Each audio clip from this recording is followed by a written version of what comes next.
Salam hormatly adamlar. Giç ýaxşy hemmäňize. Ýaşlular aýdyň, hoş geldiňiz. Awol, iyileşler. Selamun aleyküm. Vatan salamu aleyküm hemmäňize saparaga salamu aleyküm ýaşlar sizde salam. Aleyküm salam, salam vatandaşlar.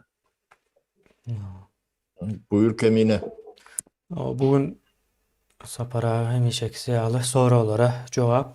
Yani ildeşlerimiz üşýänçe gurun eders ýollaryň nemeligi ýapykdygy boýunça şonuň üstü gurun eders. İldeşlerimiz üşýänçe ýöne. 20 minut, yarım saatlardan soralara geçip bileriz. Görýäňiz soňky wagtlar bir bulanmyjarlyk boldu da, yani bulanmyjarlyk diýäniň sebäbi ýollar açylan ýaly edip, ýöne ýapyk açylan ýaly görkezýärler, ýöne ýapykda. Altın asır bolupdyr da. Altyn asyr ýalyk, ýa-da açyk gapylar siýasaty ýalyk bir näme. Ýöre diýerler, bunuň aňyrsynda näme bar diýilen nämäni. Köp adam belki pikirlenýändir, soraýandyr özüne. Ýani bunuň arkasyndaky ýeketäk sebäp bar. Aýdyň bilen geçen gurrun etdik öz aramyzda gurruny. Ondan öňe mediýatyk da bir giňişleýin etdik bunu. Ýa-ni iň güýçli bir duýgu bar adamzatda. Ýani aslında bütün canlılarda var, adamzat bir azrak bilinçli olan için onda hasam nemerak bolýar da o duýgu, ýani gorku duýgusy. Gorku duýgusy o hemme adam etdirýär adamlara. Şu wagt. Ettirmejek zaty ýok. Ýene ýollaryň ýapykdygynyň esasy gorku, nämeden gorkýarlar? Halkdan gorkýarlar. Indi 30 ýyldan bäri öňe alınıp gelýän bir nemäniň üstü açyldy. Yalan döwletiň ýene nämäniň hemme şu bolýan oýunlaryň üstü açyldy da. Pikir edýärler o ýol yapylmagynyň diňe sebäbi halkdan gorkma däl, ol düşünje oýandyna şu wagt düşünje bar. O düşünjede o halky ornaşdyrylýar, halk bilen bilelikde gitjek ýeri ýok. Ýani sebäbi dolu halka değişleyen tebii ýagdaýda bu zat oýanmak. Ýani gözüni açyp owa nämeler bolýar indi bundan soň. Türkmenistanda ýöredilen oýunlar şo zatlaryň hemmesi indi pikirlenip bilinýän derejäge geldi. Şonuň ýaly wakalar bolup geçýär, ýollaryň ýapykdygy şondan ýani açylýar, ýene açyldy, açylmagy ahmal ýa-da adamlaryň içinde mışmış ýaýradýarlar her ay bir gülkünç nemesi var da. Her ay şol bir adam gelýär, ýollar açyljapmyş diýär. Men aýdýan geçen aýam aýtmadyňmy sen diýär. O diýär. Indiki aýam aýdarsyň diýip garaşýan diýip şonuň ýaly bir nemeler gülkünç ýagdaýlar bar ýöne. Her ay o ýol açylmaz. Ýol bir gece açylar. Ýa-da yapılyan olmaly ýol, bizim habarymyz ýok. Soň ýene täzeden açylýan olmaly her aýyň birinde. Şonuň ýaly bir neme bar, ýöne ýollar açylmaly, mejbur açýarlar. Türkiýe öz başdak öz howa ýollaryny uçurmagyna başlajak. Ýuwaş-ýuwaşdan başlarsa Türkmenistan tarapy kabul etmese-de gözüne basyp uçurýarlar bundan soň. Alaçy ýok, şonuň ýaly etmeseň Türkmen tarapy korkudan hareket etmez hala gelip başladı yani. Pikir neme bolar korkar, korkusundan dımp kalır, hareketsiz. Bulara bine edil şonuň ýaly korkusundan dımp kaldylar. Hareket edip bilen oklar, nädip etjeklerini bilen oklar. Şonuň ýaly bir ýagdaý bar. Ýaşlular aýdyň sizem neme etseňiz ildeşlerimiz üşýänçe. Yani bolýar. Men neme deýin Kemine ruhsat bersen. O ýeki ýol ýapyklygy däl, adamlaryň elinde pasport ýok. Dokument ýok. Şonu berip bilen ok da. Ýa-ni berip bilen ok. Berjek bolsa Türkmenistana barmaly ýa-da şu taýda ýa şo slujbalar daşna çykmaly, bermeli. Ne o da vur neme. Bular nimetçerini bilmeyen neme diyorlar da. Yani cehaletten başladıklar şu gurrunu hal murat yadına düşen olsa fiilen yani. Bizim en ulu cahil demesi hükümettir. O şun cahilliği alak cahil cemiyette yoktur. Şu Türkmen hükümetin cahilliği alak cahillik. Yani Türkmen cemiyetinin içinde hiç bilimsiz okumayan, görmeyen, yani çopun yani oyun vakit görün. Nereden beter cahil hükümetimiz var. O da bir yıllık yıllar. Sonku 15-20 yıl, 30 yıl. Yani ben size bir daha da edip vereyim. Sizin özünüz görüp görüntünüz, sonra yaşap görüntünüz, yönü görüyen nelsiniz. Yani, biz oğullarda, etraflarda kanalizasyon yok, tuvalet yok, vodoprovod yok, yol yok deyip 7-8 tane gepleşik ettik de. Hakikaten yok. Yönü 1910-11 yıllardan başlayıp 5-6 yıl o tüm mesele eğer ulu pulu verilen 7-8 milyar diyorlar. Onun takviye nemesini bilmemiz yok. Yönü şunun adı olmalı etraflarda o yani kanalizasyon çektirler. Şu yere pul gömüttürler de. O kanalizasyon çekmek elbet mi deyip sorarsanız yok kovun. Yönü su yok yerde kanalizasyon var mı? Yani su mu yok? Onu açtıkların soruyorlar değil ya da. Yani suyu arasalayan sorulara vurtturlar. O yönü su yok. O köy vuruşları alak da. Yani var o orta aradın köy vuruyorlar yönü su yok. Yani şor akıp barmalı şor su yok. O şor su olması için kanalında su akıp şu meydanlar yurmalar. Son su akmalı. Şu da atları düşünmeyen hükümet bu adam. Ne hem önüm yani plasmas turbolar gömülen yönü onun yolun ortasından yakaratından geçiriliyor da. Bilmek yol bozulmalı.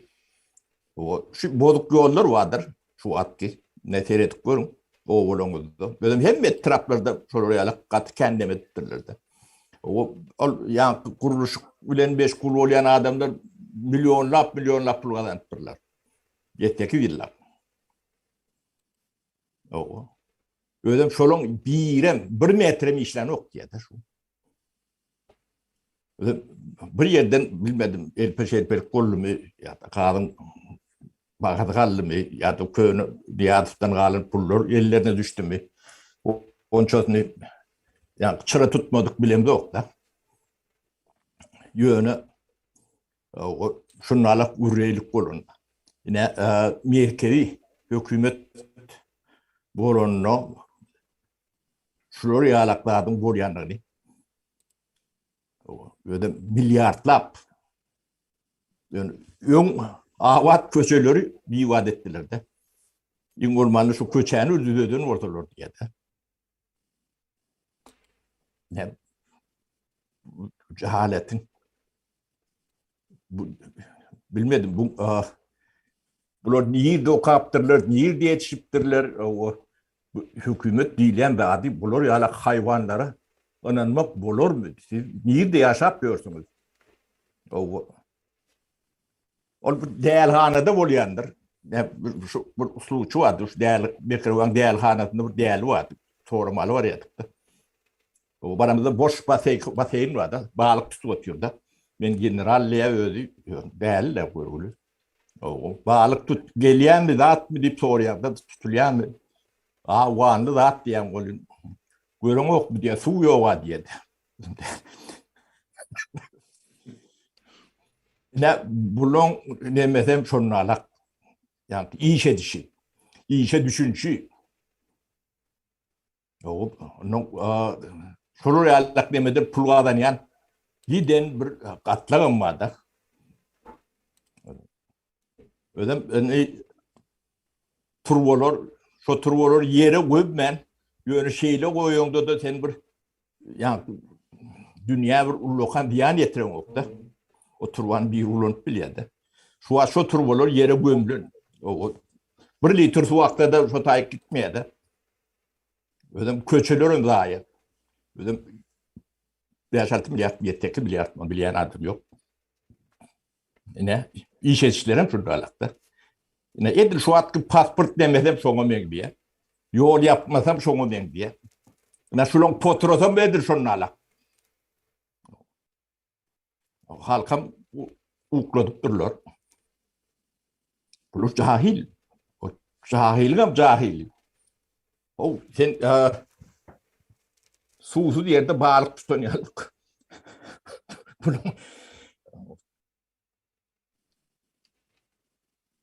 daha takladım.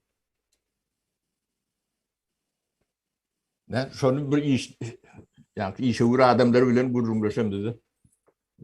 Şunu alak daha ettiler diye de. Sapara. Yöne bu indi hükümet cahil diyese yani aslında bolmazda hükümetin akıllı olmalı diyilen bir düzgün hem yok. Ya da hükümet kanal çekmeli diyen düzgün hem yok. Yani kanal bilen, kanalizasyon bilen hükümetin neme işi var. Yani pul veriyor. Çok pul, çok eline. Yok, ol göýbermelem däl ol. Onu O da gövermelem değil. Yok bizdeki asıl mesele de şu önkü yine padşah akıllı olsa neme o yaşaya rayatlar yine şol dövür hakiki rayatlar yaşaptır. Padşah o olsa rayatlar o yaşaya padşah elbet olsa rayatlar elbet yaşaya. O düşünce orta asır düşüncesi değil ya da orta asırdaki sistemalar şoňaly işleýär. Ýöne häzirki günde yine şol padşah yani her hili padşah gelip biler deyip dünyadaki kuruluşlara seyretseňiz dürlüdür. Yani şondan goranmak için sistemalar vardır. Yani yerli dolandırıcı diýilýär. Bolmasa parlamentler vardır. Sonra yani häkimetin güýji 3'e 4'e bölünendir. Käbir ýerde niýede şol ýalňyşmasam Afrika, yani Güney Orta Afrika mı? 3 tane paytaht var. Paytahtlaryň biri kanun çıkarıcı, biri yerine getirici, biri hem yani kaziyet vezifesini yerine getiriyor. Yani şoňa edip bölüpdirler de. O yerde de tarihini bilýän olsaňyz şol gaty nämedir? Irkçylyk vardır şo yerde, millet parazlyk, ýene hemme zat bar şo yerde, ýöne şonu düzeltmek üçin şu günkü ýöne ykdysadyetde ýanky Türkmenistan'dan gaty öňde Türkiýe bilen deňeçerek diýipdiler, ýani Türkiýe Yuvardır da. Hava, yuvar, Yüzün Afrikan Respublikası. Yine şolaram ýanky şo prezidentten goranmak üçin edilýär şu zatlar. Yoksa bizdeki sistemada gelye yöne sapara şu zat var. Eğer Türkmenistan'ın içinde daşınan tesiri olmasa onyalık adamlar yine hükümet olup bilmeyen vardı geldi şu sistemi olanda da. Nedir bir sözlem kurup bilmeyen adam yani açık gürleşip bilmeli bersi adam yani akıl gürleşip bilmeli sözlem kurup bilmeli. Düzme yazıp bilmeli. Bu işleri edip bilmek için bir bilgi olmalı arkanda. Yine hazır şu Türkmenistan sonki prezidentleri bilen kim haysi bir vatandaş şunyalık istendik meselede iktisadiyet, ekologiya, yani sosyal meseleler, problemalar ya da halkara meselelerde kim prezidentle oturup gürleşip bilýär? Jurnalist diýeli bir jurnalist. Gürleşip bilýärmi? Yasama olsa da gürleşip bilýärmi? Soral cevap. Yazıp berseler okap berýär. Şol ýalak nemesi okuýuwa var. Okap bilýär. Ol adamlar näde prezident olup bilýär sapara? Tebebi neme haydın ýanky boş howuzdan balyk tutup bolýar Türkmenistanda. Şoň üçin bolup bolýar-da bular. O ne? Yollarım açılmagyna prezident bolup bolýar. Akylly bolsa den tömer diýär. Yo men açak olayım şu daşından diýmek täsir var diýmek. Bu zatlar şoňa bakýar. Indi yolların yapıklığının sebebi açılmayadıydı. Ben istasyona vaktimiz var mı kendine? İki sözlem açacak. Nova bir baren tek vaktimiz. Berdeki problemine yolları açarlar. Açsalar çözmeli yankı nemeleri var. Çözmeli meselesi var içeridekilerin ya da sistemin ya da dolandıryanlar Türkmenistan'ı. Olan çözmeli meselesi şu daşında kalanlar özleren bu zadı öz elleri ölen ettiler. Birinciye daşına kovdular. Sonra daşında daşkı dünyanı gördü adamlar. Şimdi o daşkı dünyanı gören adam içine girecek. İçine girende olur kim bilen kontakta geçer? İçindekilerle, daşkı dünyanı görmediklerle kontakta geçerler. Bu zat ne hemen görkece? Daşına çıkan adam, yine daşında oyanıldı, halk oyandı diyese aslında oyanan o. İçine giren son oyanacaktır. Hakiki manasında içine giren son oyanacaktır. Sebebi içine girende birinci verecek sonra o. Menemen şun yalımı kandığı soracak. Sebebi içinde başka bir düşünce var, daşında başka bir düşünce var. İki türlü düşünce bir ara gelen ve adamlar gürleşip başlayandır. Gürleşmek değil yani ama bilemek men yani fikir aktarışlı alış çalışı başlanıyor. Sonra o cevap başlanıyor.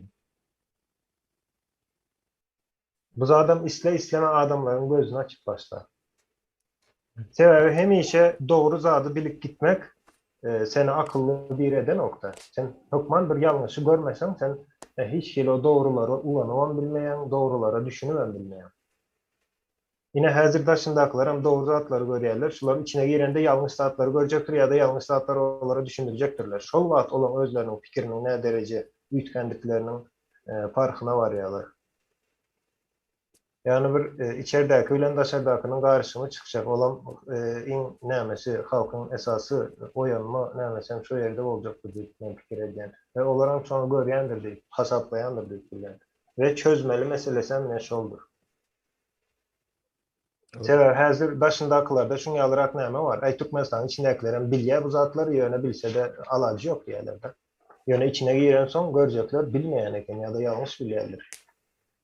Yo yanlış bilen ekenler o ne akıllı huşlu o iş adamlarım o düşünen yok ya da şunu infermendir diye ya da doğrudan bir şeyle diyen de atlanır köp doğru diye.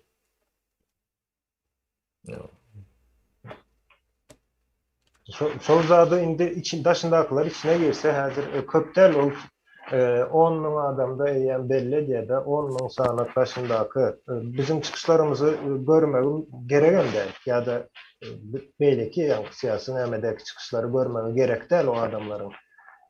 İsteme daşındaki içine giren vaatı karşılaşacak yankı fikirleri var. Öğündeki ölen çağrısı ölen yankı komşusu ölen yine bir ölen karşılaşacak fikri var. Ve o yerde özüne benzemeyen bir fikir var karşısında. Ve yankı ikisinin arasında bir soru cevap başlayacaktır bu zaten. Bu ne hemen getiriyor sana öyle? O yanlış. O şol uyanış nemäniň sonralyk oluyor. öňünde almak üçin de iki adam bir araya gelen wagtda şo. Pikirlenip bilmez ýaly edip İki böwürler. adamın, yine komünistlerin sisteması vardır. Hemme bir menzeş fikirde olsa, o adamlar öz arasında gürleşen ok. Sen fikir etken gürleşen yalıdır diyen. Yani gürleşen oklar kendine. No, yok Komünist gürleşen. rejimde 100 bin tane komünist yaşaya. Hem mesela şoların yine inanıptır Marx'a, Lenin'e, yine birine inanıptır ve doğru deyip hasap inanmış ol komünizm. Yani. Şol adamlar öz ara gürleşe deyip fikir edersiniz. Hatta parlament kurarlar. Gerek del kurmak parlament. Bir fikre, bir düşünce. Kelle köp bolup biler yöne. İdeologiya bir menzeş olsa kellenin sanının peydası yok. 1 milyar kelle olsun, ideologiya bir olsa bir söz çıkar şu yerden. O da ağzı bir olsun yani. Yok, O da- sistemin özü ağzı verir, sapara. O yerden önüm çıkıp bilmeye. Yani intelektual önüm çıkıp bilmeye. Aydın. Ya da akıl önümü. Sistemäň öz agzy ýer bolanlygyny aýdýar diýip aýtsan. Agzy ýer diýip aýtsan ildeşlerimiz ýalňyş düşünür. Ha. Agzy Yok, ýerligini öyle o öňe sürýär. Sistemin özü şoňaly işte. O yerden bir düşünce çıkıp bilmeye veya bir ütköşük bir zat bolup bilmeye. Renk yok. Bir sanık renk var. Ona kaýsy renkini hiç kimden bilen yok. Sebäbi bir renk olsa deňeşdirýär ýaly bir zat yok. Türkmenistanda hazır daşındakylar içine girer welin. İçeride başka düşünce daşından başka düşünce geldi. O yerde yankı soru cevap başlar. Adamlar gürleşip başlar. Türkmen 100 yıldan beri gürleşip gören değildir. Indine gürleşmeli oldu. Ova. Ne düşündürüp bilendir deyip Yok, Yani mene düşünüyor yok. bu.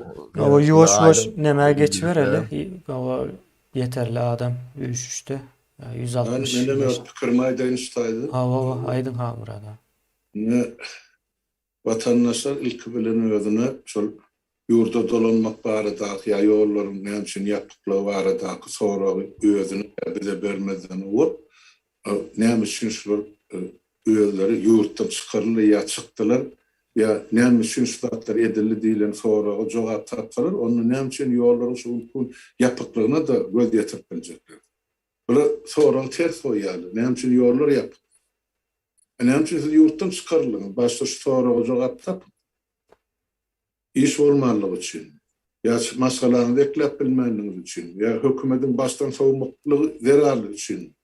Ne için siz yurdu taşlap terk edip gayrı yurtta talaban olup çağılan reklamaya mecbur olup.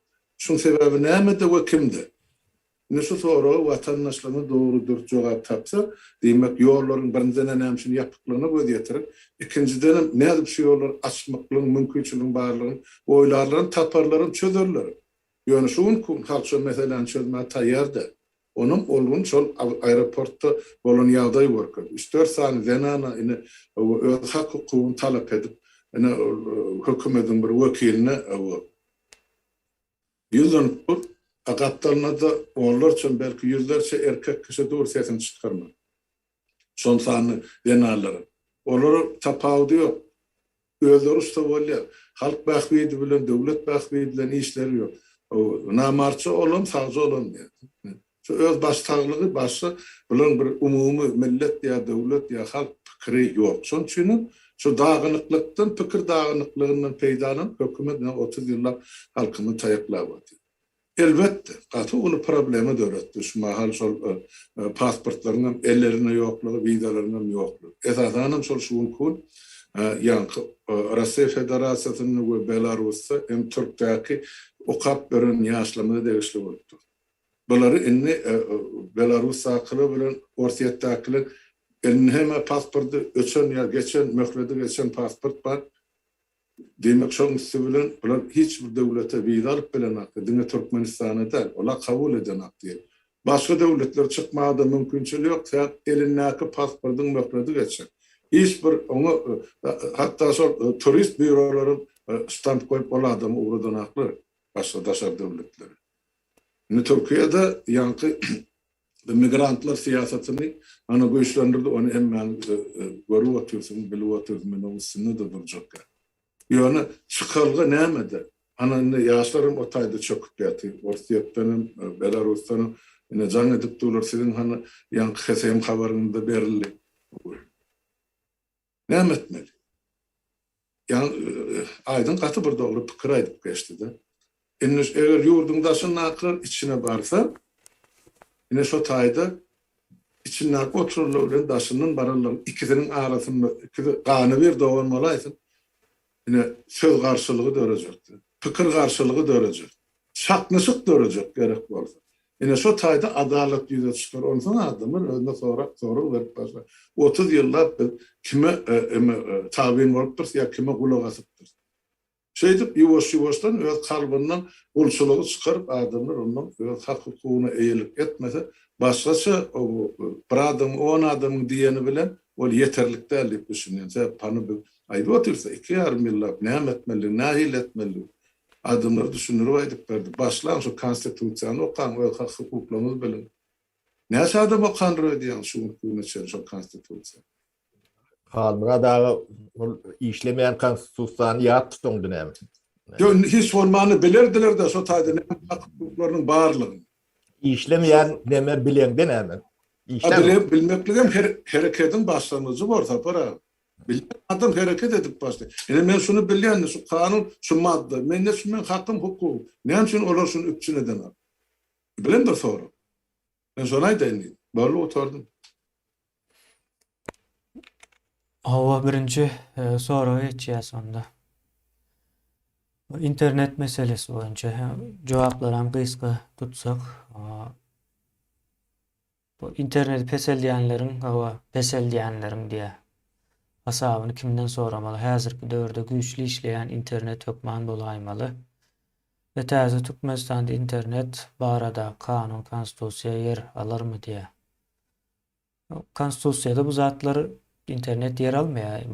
Onu men gön aýdaýyn ýani. O jogabyny men bermäýin bu mesele boýunça. Kim bermek isleýär? İnternete peseldiýänleriň internetin peselmeginiň netijesinde hasaby kimden soramaly diýip soraýar men has dogry edip okap bereyim. Meme kemini her bir cinayetin ya yanlışlığın anırtında personal adamlar vardır. O Mehmet, Kurvan, Berdimurat, o Serdar, ne sorar cevap verir.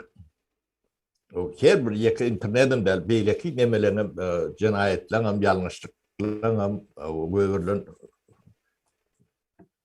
yanlışlıkların hem mecenin arkasında Ivanov, Petrov, Berdimuhamedov, Durdumuhamedov, Raşidov yine personal adamlar vardır. Şimdi biz bunun yeki adını ağda oturmamız gereken şu iyi geçirler hem de ortaya çıkar. Şu interneti yapyan neme halkına in edip bilen yamanlıklar şol bunu pul bilen ölçer yalak derler yani cemiyeti orta tırlara ya da cemiyeti kör etmek için, tavusuz etmek için, bilgisiz etmek için ediliyordu. O ne için bilgisiz etmek için ediyorlar? Hükmü devam etmek için, yani sömürmek için yurdu. Arkayın sömürüp oluyordu. Kıymırlandı yeme verir yalak, haraç verir yalak ettiler mi? Her adımızda haraca bağlı. Böyle bağlayanlar kim? Yine de Türkmenliğimizdir. Türkmenistan'la öndürücü güçler ayak altındadır. Yani milise deydi, bağırla yani hukuk koruyucu nemeleri çok üstündedir. Olur hiç satı öndürün o. Ödüm in bayilerim şolun ön devlet demesinde alayan aylıklarını teredim. Çilim pulunu etmeliler. Çilim pulunu Türkmenistan'daki aylık sistemi ne demek şu bir yere. O. Duruşuna oğru. Yani şuradan sonra mı oluyor? O öndüren güç olmalı. O öndürmeyen güç oluyor. Kelime de tersine. Ben Mehmet Oğur'un daşlaştım kemiğine. Kendi daşlaşmaz ya. Kemin onu yine internet şu günkündeki problemaları, internetin problemalarını onun cevapları adamları vardır yankı Saparağa'daydık geçti, azak geçti. O adamlar hükmen surutta cezalandırırlar. Sebep indi konstitusiya meselesinde Təze Türkmenistan'da birinciden internetin garantisine hem olup bilir. Ne için Təze Türkmenistan'a 10 yıldan ya da 15 yıldan sonra gelen hükümet ya da hükümet parlament diyelim internette şekillendirmesin. Şimdi son garanti elektron sistemidir. Elektron devletiyle ya da e-devlet vardır. Elektron sistemin özünü işlep bilmek için internet gerek olan için ol yapsa özem yok oluyor devletin. İnterneti şekillendirse. Şunun için elektron sistema bir taraftan internetin garantisi oluyor. İkinciden konstitusiya girecek olsa yine konstitusiya vatandaşın hakları için yer ayırırlar. İnternetten şol punktun aşağında yani içerki Türkmenistan kanunçuluğunda alma verme demedi. internet şu internet dünya internet uygulamalı internetten her şeylisi var yani ekstranet var, intranet var, onlar ütkap biliyor. Yani internet şu dünyadaki kullanılan dünya bağlanan internet ya da web. Yine şuna olan akses her bir vatandaşın yani tabii hakkıdır deyip bir neme geçilip bilir. Şunu mahrum etme hakkı yok. Yani o sizin doğulan vaktaki hakkınız olup bilirse ve şu gün yaşayış demek şu yaşayış değil. Yaşayış dünyanın nemesinden birazcık çıktı. Bilen dünyamızdan çıktı. Şu an yaşayış demek internet internetten kino görüp bolýar, internetten konserde gidip bolýar, internette ýa-ni dürli ýene şoňa benzeş oyun diýdi,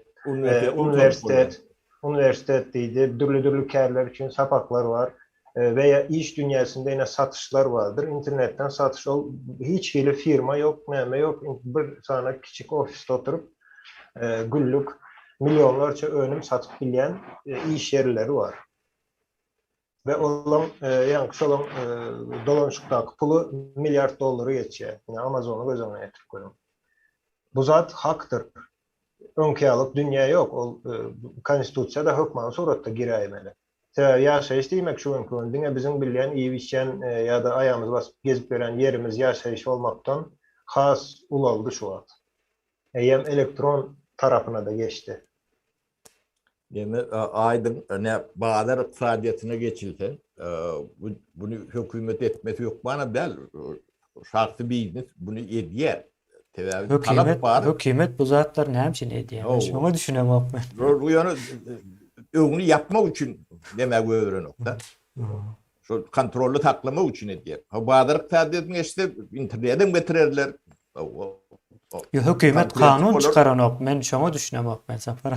Bizim kellerimiz hükümet de bu zatların hiç kaysam hükümetin işi de. Hükümetin işi hükümete misal için sen aydarsın yine şunyalık kanun çıktı yine sen şunu yerine getirmeli bu. Hükümete sen diyersin yine näme usul olmayacağım da Afganistan bilen gaz satışlarını arttır diyersin hükümet gider arttırar ol.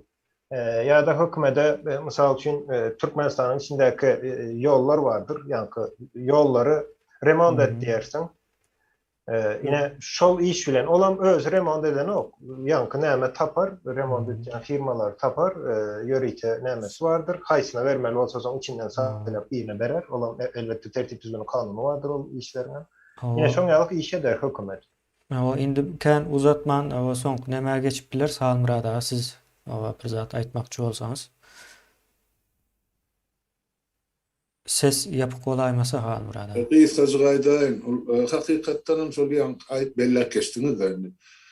Şol cümleni meselem konstitusiýa için insanyň hak hukuklar bölümine degişli ýerde bir cümle hökmüne ulansa bor elektron döwlete geçýärmiz görünüp dur. Dünýäň öňde şu tarapy. Demek aýdyň dogry belletdi. Eger elektron döwlet boljak bolsa internet işlemler bolmadan döwlet bir sagadyň içinde lagşaýar bir günde. Şoň üçin şu jaga cümle girdilse ondan şu konstitusiýany eger bozýan bolsalar şu cümleni diýmek prokuror şu bozan adamy gön jenaýaty çekip bilýär. Oldyň şoň üçin onu fikri hökmüne ulanmak bar. Ol onu günnelik ulanmaly kanununda. Ýöne görkezilmeli kanunyň başçysyny. Ýöne şu hak hukuklar bardyr, şolar kanun esasyna goruljakdyr. Bolu bu tor. Ähli insana berilen hak hukuklaryň içinde şu cümle internet giňişligine insanyň dole eýellik etme hak hukuky bar. Bu soňky soragy etjen. Awa näme soraýar? Orslardan dinanymyzdan soň Amerikalılardan ýa-da Xitaydan nähil goranmaly? Bularam dek durmaz Amerikalılar barada yer. Derbi dağın bolýar diýär. Bu men bunu näme etjek? Özüm bir jogap beren birinji bolup. Birinciden bu taýda Amerika bilen Orus Xitaýy bir terezeniň bir tarapyna goýmak ýa-da bir meňzeş görmek düýünden ýalňyş. Orsuň ýa-ni näme diýine seretmeli de strategiýasyna diýip aýdaly. Amerikanyň strategiýasy, Xitaýyň strategiýasy. Şu taýda bilýän zatlaryňyzyň hemmesi ýalňyş sebäbi bu zatlary köprek okamaly. Yani şonu aýtjak men aýdyp biljek zatym. Amerika basyp alyp ýa-da bir zatlar edip gören bir nemeýalykdan tanydylýar. Olam kimler tarapyndan tanydylýar? 3-nji dünýä ýurtlarynyň liderleri diýip aýdaýyn goşadyrna içinde. Misal üçin Putin bu zatlaryň hemmesini Amerika bar arkasynda. Xitay hem edil şonuň ýaly. Yani Amerikanyň strategiýasy düýünden başgadyr. Amerika demokratiýa satýandyr. Demokratiýanyň ornaşmadığı yerde Amerika girýän däldir, o riska da girýän däldir. 20 ýylda 2 trilyonyň üstünde pul harçladylar Awganistanda. Hiç saat ütgemedi, taşlap çykdylar. Üýtgemeýär o taýlar. Kemine, Ha, men birce sözlem aýtjak şu mesele barada. Dünýäniň kada kanunlary bardyr. Ünsärsäňiz görüp bilersiňiz, bir taryha sereden kanunlar, kanun diýil, ýani tertip düzgünü bardyr. Dünýäde gatyken çopan bardyr. Olar gul gözleýändir hemişe. Gul bolsaň geler çopan, ýok gul däl bolsaň çopan çopanyň ýanyna gitmez. hak Gelse de gözleýär. çay içer izine gider. Olar gul gözleýär. Başka hiç zat. Hemmesem şoň ýalyk. Hytaýam ýalňyş görýär. Amerika bilen indi Amerika bilen Hytaý ykdysady ideologiýa nämesi ýokdur. Hytaýyň ykdysady tarapdan özüne baglamak isler, sistemasyna baglaýar. Hytaýyň sistemasy başga hilrek işleýär sistemasy. Hytaý bazar gözleýär özüne. Hawa Bazar döretmeli. Hawa bazaryny ýöne basyp alyp biler Hytaý. Okuýan bar, güýgen bar, onuň üçin şu bar. Ýöne näme ýanky sen özüň çopany özlemen bir ýerden çopan gelip seni öňüne sürüp gitmez. Çopan hemişe gözlenýändir. Çok ýanky aşakda galan döwletlerin, ýurtlaryň hemmesi de çopany özleýändir. Ýani biri gelip edip bermeli, biri etse olmazmy diýe. Soň orus bilen Amerikan kapalyny görecek bolsaňyz Koreýa diýip bir döwlet bardyr. Şu wagt iki bölünendir o Koreýa. Ine şu Koreýa bir tarapa SSR-iň miwesidir, bir tarapam Amerikan. Ine Koreýa seredip görüň, bir millet, bir tebigat, bir territoriýa, hemme zady bir taryhy bir, hemme zady bir. Ýöne ýarysyna Amerika girendir, ýarysyna da SSR girendir. Ýani oruslar kommunizm girendir. Ya onu Tapawy neme dip şu ýerde. aýdym, onu Amerika diýip düşündürmän, demokratiýany hödürleýänler bir tarapynda, beýlek tarapynda da kommunizmi hödürleýänler diýip aýtsak has dogry bolsa, ideologiýalar şolda arkasyndaky. Näme seretmenken netije seredin. Şu miwesi näme bir edilen işin. Sloganlara, yenelere seretmek gerek de. Şu halky ýalňyşdyrýan adamlary, jemgyýetleri ýalňyşdyrýan da propagandadyr. Propagandada 1000% yalandır. Hem de propaganda ýa-da türkmeniň piýanemänki däldir. Propaganda ýalanyň üstüne urulýandyr. Bu tebigat şonda alakdyr. Şoň üçin bilge bilme ümit berin. Bilgiňiz bolsa, sizi kul edip bilmeýärler. Siz kul edersiniz. Bilgisiz adam ordan şo diýen demeliň kapysyny özüň çalarsınız. Günüň görüp bilmesen. Özüňiz kapysyny çalyp bir de kömek et diýersiniz. Amerikasyna da, Hytaýyna da, Orsiýadyna da. Bilgiň bolsa özüň eklersin.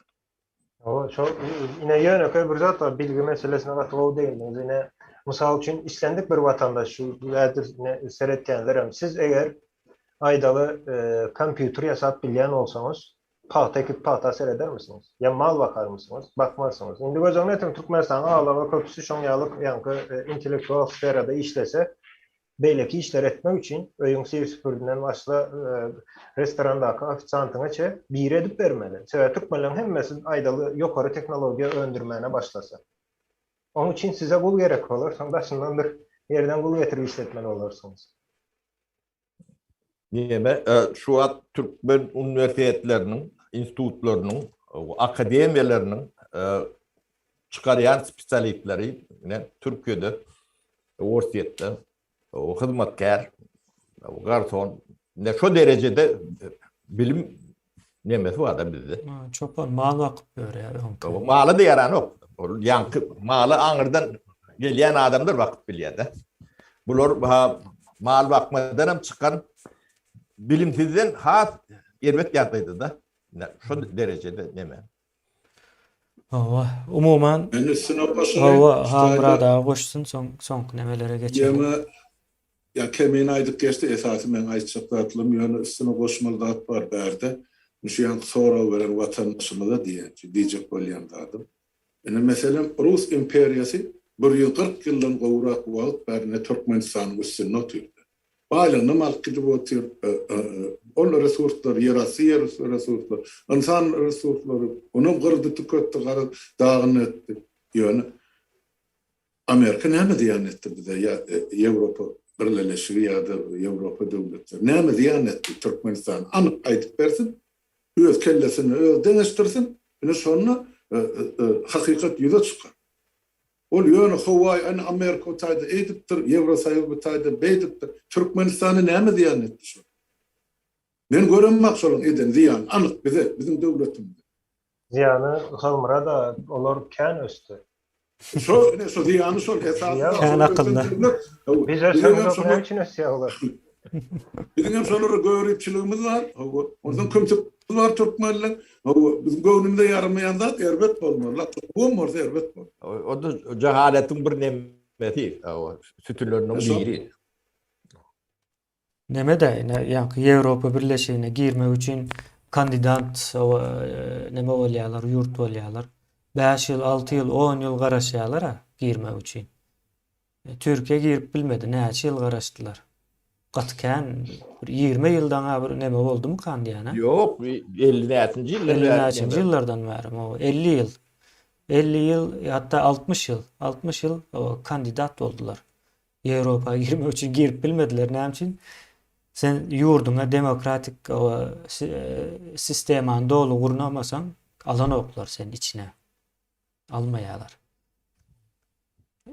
Ors näme diýeni deňeşdirjek bolsak, ors o basyp almaly. Ol sen demokratiýaň bar bolsa da şonam ýok edi. Öyle adamysyny goýmaly. Özünikini Olmasa da basyp almaly. Ýöne Ýewropanyň o bir Ýewropanyň diýen Amerikanyň ýa Hytaýyň hatda Hytaýyň basyp alan ýeri ýok da şu wagta çelle. Ya olaryň işleş prinsiplary, ideologiýalary başga. Hytaý özüne neme gözleýändir? Ine Afrikany o karza batyrypdyr ýene bir zat diýerler. Soň gatkan aýdylýar-da, men muny biraz düýplerek neme etdim. Izini izarladım. Soň onuň ýazaty ýok. O 30% o ýa-ni karzynyň 30%-i näme değişliken ýöne esasy karzynyň köp bölegi Ýewropa değişliken Afrikanyň. 30% diňe Hytaýa değişli. Olam näme ýöne onuň bir näme tarapy bar. Hytaý o karzy izine alyp biljek şekilde gurnapdyr. Ýa-ni köprü gurupdyr. Köprüden maşyn geçýär şoň tölegli. Şo taýdan alýa üzlüşýär Hytaýyň soň demesi bitdi. Ýöne Hytaý üçin bazar gerek. Bazar üçin hem altyapy gerek. Yani altyapysy bolmaly bir ýurdun. Olmasa bazar hem bopmaly. Ýoluna çenli. O Hytaýyň nämesini aýdyp beren ýa-ni makro derejede Hytaý kemine näme üçin Hytaý erbet Hytaý ine şoň ýaly aýtganlaryň sebebi dünýäde bir sistema bardyr. Yani IMF diýdi, Dünya Banky diýdi, ine şol sistemalaryň üstünden aslında yani näme diýler ona interest rate. Ine şo ýerden pully adamlar diýeli ýa-da pully firmalar başgalarlar şolar pullaryny şo ýerden has köpeltmädi. Hytaý gelýär, şol sistema boýuna eýmeye özü aýratyn bir sistema, öz başda bir sistema bolýar we şoň üstünden işleýär. Şoň üçin Hytaý erbet diýerler ýani. Aslında IMF'nin eden işinden kendi tapağı yok. Elbette Hytaýyň ýa-ni interest rate'leri vardır. IMF'ye alık olmasa da ya da Dünya Bankaya alık olmasa da käbir ýerde azraktır, käbir ýerde köprekdir risk hasaplap bilýändir insanda. Ýöne şol Hytaýyň erbet diýilmeginiň sebebi şol dünýä sistema, dünýä finans sistemasynyň daşyna çykmagy. Alternatif bir neme içildi. Yol var ama dünýä sistemasyny käbir diňleýän finans meselesinde. Öz bähbidi var, şonu nädip çözmeli boldy çözýär. Doğru, Hytaý üçin doğru zaten. Hem bähbidimiz bolmaly. Yani biz ýylyň bähbidini nemet görmeler. O ýa-ni Hytaý bilen Amerika diýip aýdýarlar-da köplençe ýöne gün watar diýip aýdylmagy has dogry. Bu ikisi seninki bilen bähbidleri gawatlaşmasa senin bilen işäm ýok, derdäm ýok, sen ýüzüme de seretmeýär. Ors ýalap neme däl. Näme türkler ýawşak diýen bir söz bolan ýa agyr bir söz ýöne. Orslar ýawşak däl olar. Ýöne bunu diýmek bilen ne Hytaýy ne de o gün watary tarapyny tutýandyrsa, ýa-ni bolýan zady bolşýarlar aýtmak. Kitaplar okasamyz o bizim aýtmamyza da gerek ýok ýani. Biz gulçulukdan çykmaly. Gulçulukdan. Sonra şol da ine sen ine gulçulukdan çykmaly diýmek bullaryň eýeleri var. Bullaryň eýeleri var bolsa sen şo eýen kim bolsa şoňa garşy görüşmeli bolýan. Aýdaly şu gün Amerika bolan bolsa üstümizde, onda Amerika düşman bolardy ýani. Amerika garşy görüşmeli bolardyk. Maksat bärde gulçulukdan çykmak, maksat düşman kim ol elbetde. O bizim öz bekvidimiz var. Özümüz var ha bizim. Ulçuluktan çıkmalı. O. Bizim ne işimiz var Amerika ile ya da Putin ile ne işimiz var? Oo. Bizim öz derdimiz var. Yani derdimizi çözmek için arada duran olsa Amerika olsun, Putin olsun ya da Zimbabwe'nin bir prezidenti olsun. Ne tafavulu var? O orsaydın kulağını çekenden soň dosan bolup boru. Bilebilýän tarihlerde. Nemedir ya? Hemmez adam o strategiýa bähbitler, döwletiň nemesi akly ýütgeç bolýandyr. Devletin dostu düşmanı yok. Ama Sen döwlet dostu olur. dostu düşmany ýokdur, günäsi sogawy ýokdur, o cenneti cehennemi ýokdur döwlet şonu ýalbyr gurama. Dowam edeli. Ýene bir ýyldaşmy sorapdyr. Näme üçin oruslar bize basyş edip mekam ýapyşyp durlar? Orta Aziýalylaryň içinde bize watançy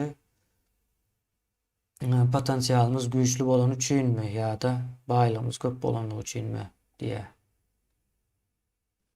Towasy bolanymyz üçin etaty näme? Saparany kodu goýdum. Yo. Baý olan ýurtlar gatkan-da.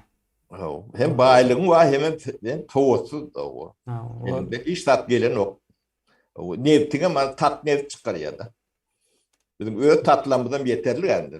Üniversitetler, institutlar oturýan bolsa, şo tatarlarda näme kemimiz var?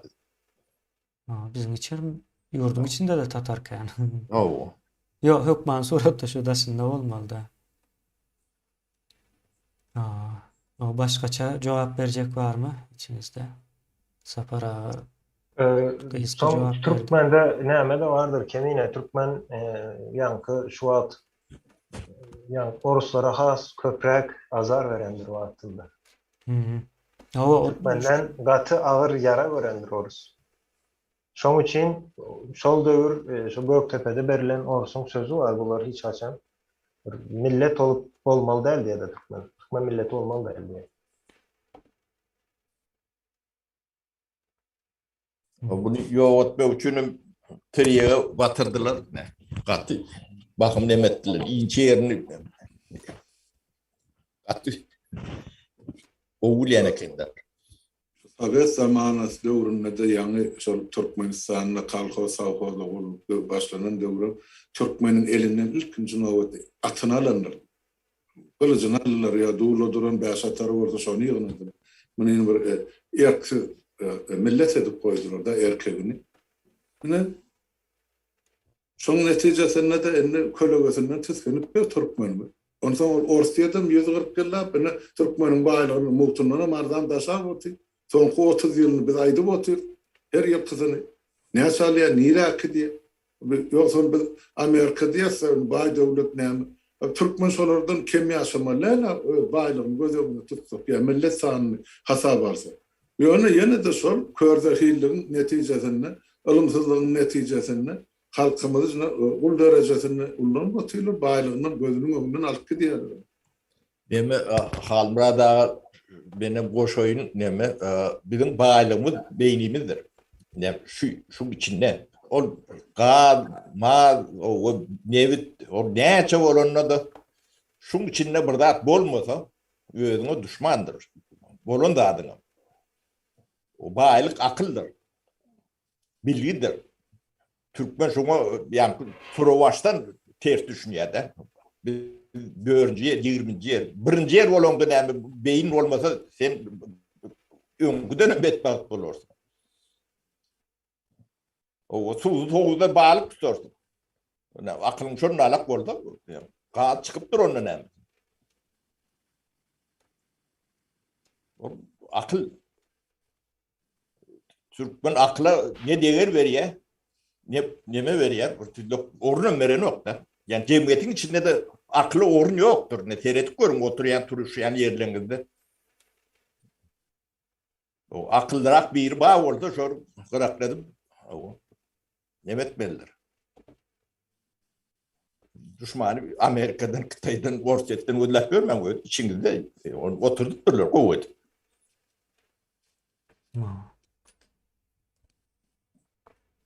Pul berenlerine de ulanıp bolan oğa. Yani akılın bolmasa. Yani suğun yok yerine kanalizasyon geçirir. O ne kän pullana qadın tatıllı, ovaha, pulon gelli. Kanalizasyon, Körüntünü böyle yapar. o kanalizasyon, ulusam şol yine göl. Yankı, neme? Garowumdaky. Su yok. O nereden gelmeli o su otayı, on çeyre? O aral. Pulon boronun ne şu pulon olma. Hem de adın bağda. O neme var olsa, başka cevabınız var olsa neme bilirsiniz, olmasa o otdaky geçeli. O Türkmenistan'da NATO birliğine geçilir mi diye täze Türkmenistan'da diye. O Halmyrada onu bellep geçipdi diye şu arada. O Ben cevap vereyim. Altalar ikellap neme ders oluyor. Yok.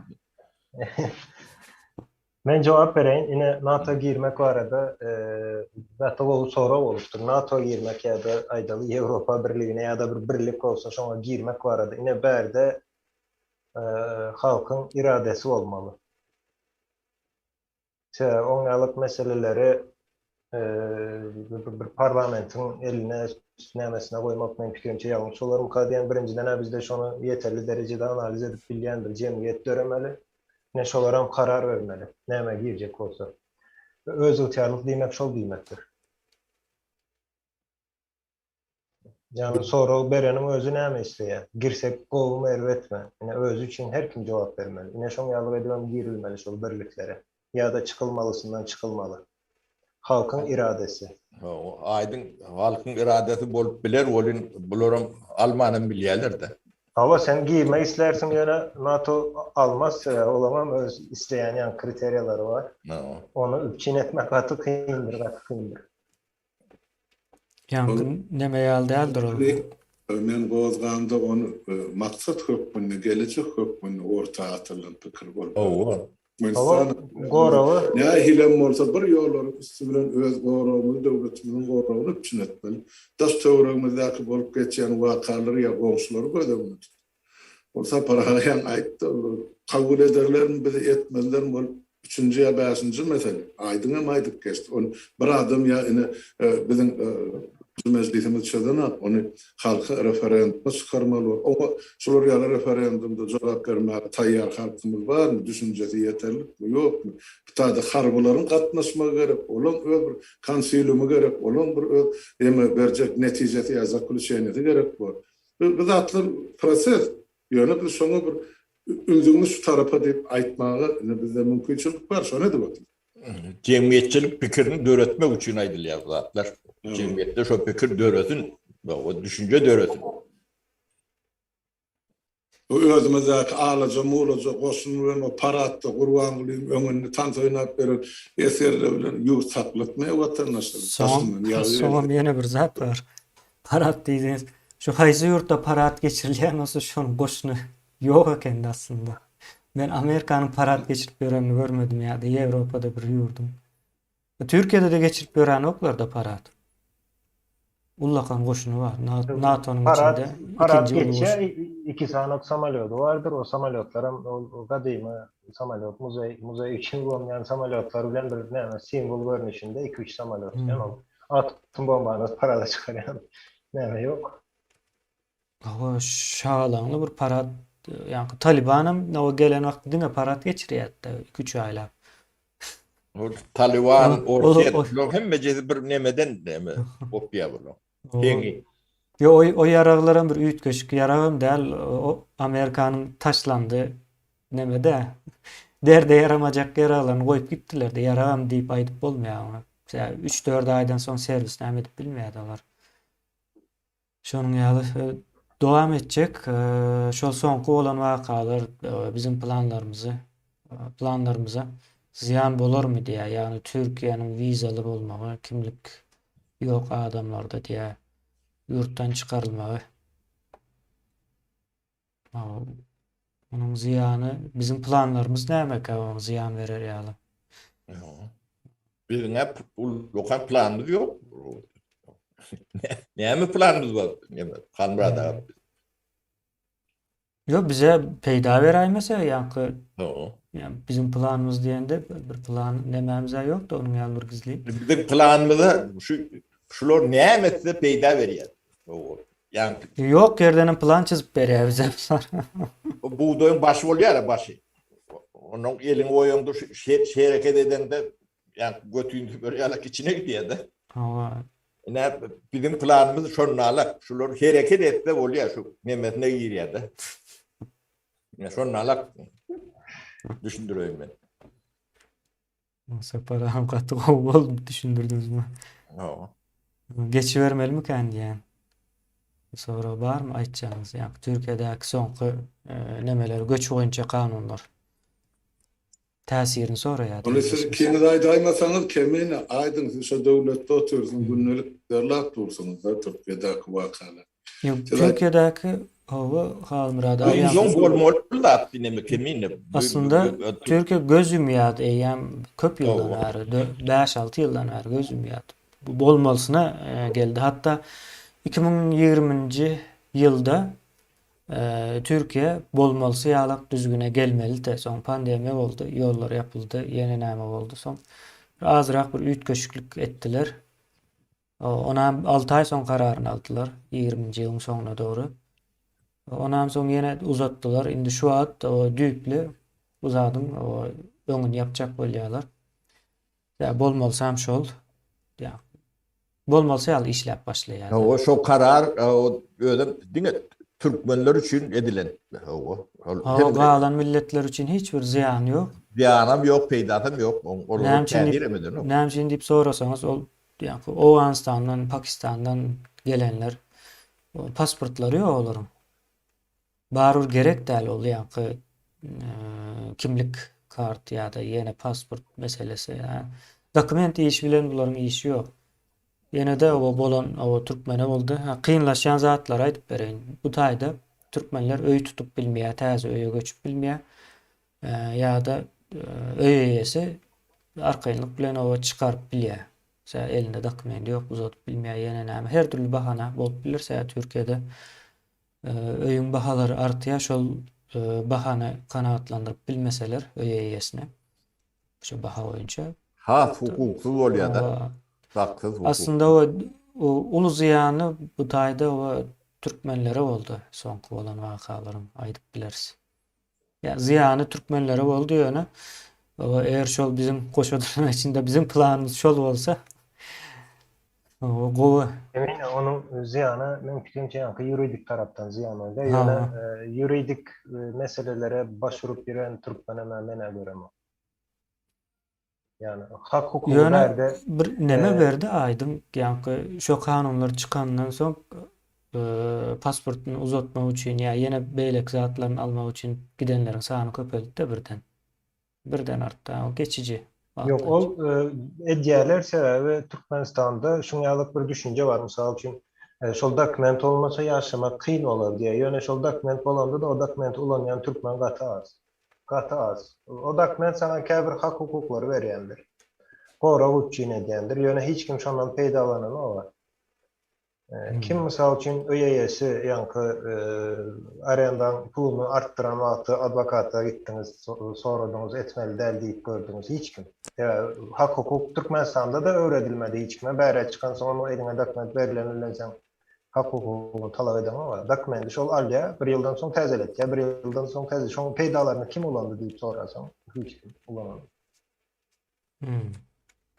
Şu gününe ýöne bir zat ýollar ýapyp Türkmenistanyň öz watandaşy üçin ýapylyp bilmeýär. Yazılan zat, belli zat öz watandaşyň üçin ýolları ýapyp bilmeýär. Hiçbir döwletem. Ýöne ine şonu gidip yapsalar, yapıldı diýerler, onam ýapyp diýip aýtýarlar. Aýdan olan telewizorda zat ýapyp diýip aýdan ola, ýöne yaptılar. Hemme mış aýrady, yapıldı diýip otur öýünde hiç kim. Ama Lödüçönok o kadar. Aslında samalyodu uçan. Yollar yapıp diye yapıp hiç kim giden hak hukuk işleyen talep edilen barlığını bilyen adam yok. Türkiye'de de eline vize alanda da o neme olara peyda veren hiç kim bilyen değildir. Yöne şu politsiya saklamatı görkezmek için başka hiç zat. O altın butkolları işlep başlayan. Konsulorda da atlıklar. Oğlum tahta panene verýärler de. Yani uzoltuk dip kağıdı verýärler onu. Hiç tadı yaran o. Pul alıp berýärler. Pulun utanjy adam yok. Bu da geň gaty. O pasportun yerine yani sorowu turun pasportun yerine kağıt berýärler de. Sorowu uzarly diýip peçat basyp. Onu sen gidip o tuvalette ulanaýmasaň başga ulanjak ýeriň ýok. Türkiýanyň içinde içki ýagdaý üçin bir zatlary ýarayan bolmagy mümkin. Onu başga döwletlere uçup bilmeýän, hiç adam edip bilmeýän. Okuda girip bilmeýän, işe de girip bilmeýän. Hiç zat ne bulun ajrap ýa-ni medeni çöşsem şonala kanalizatsiýa geçirişlerler, köl uruşýarlar. O bizim halkymda näme şu potrota öwrenşen halk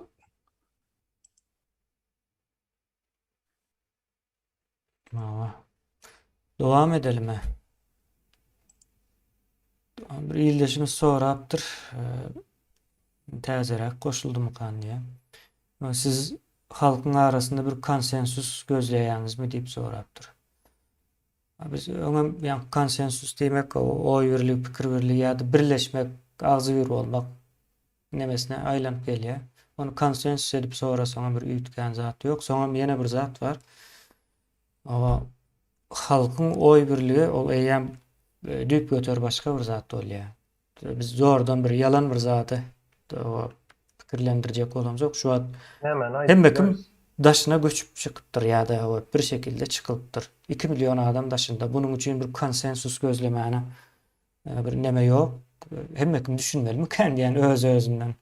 öyle ýagdaýda düşündim. Watany goramaly diýse, o birinji sen gorasaň men goraýyn diýiziňden barjak diýip bolýarmy bu zatda?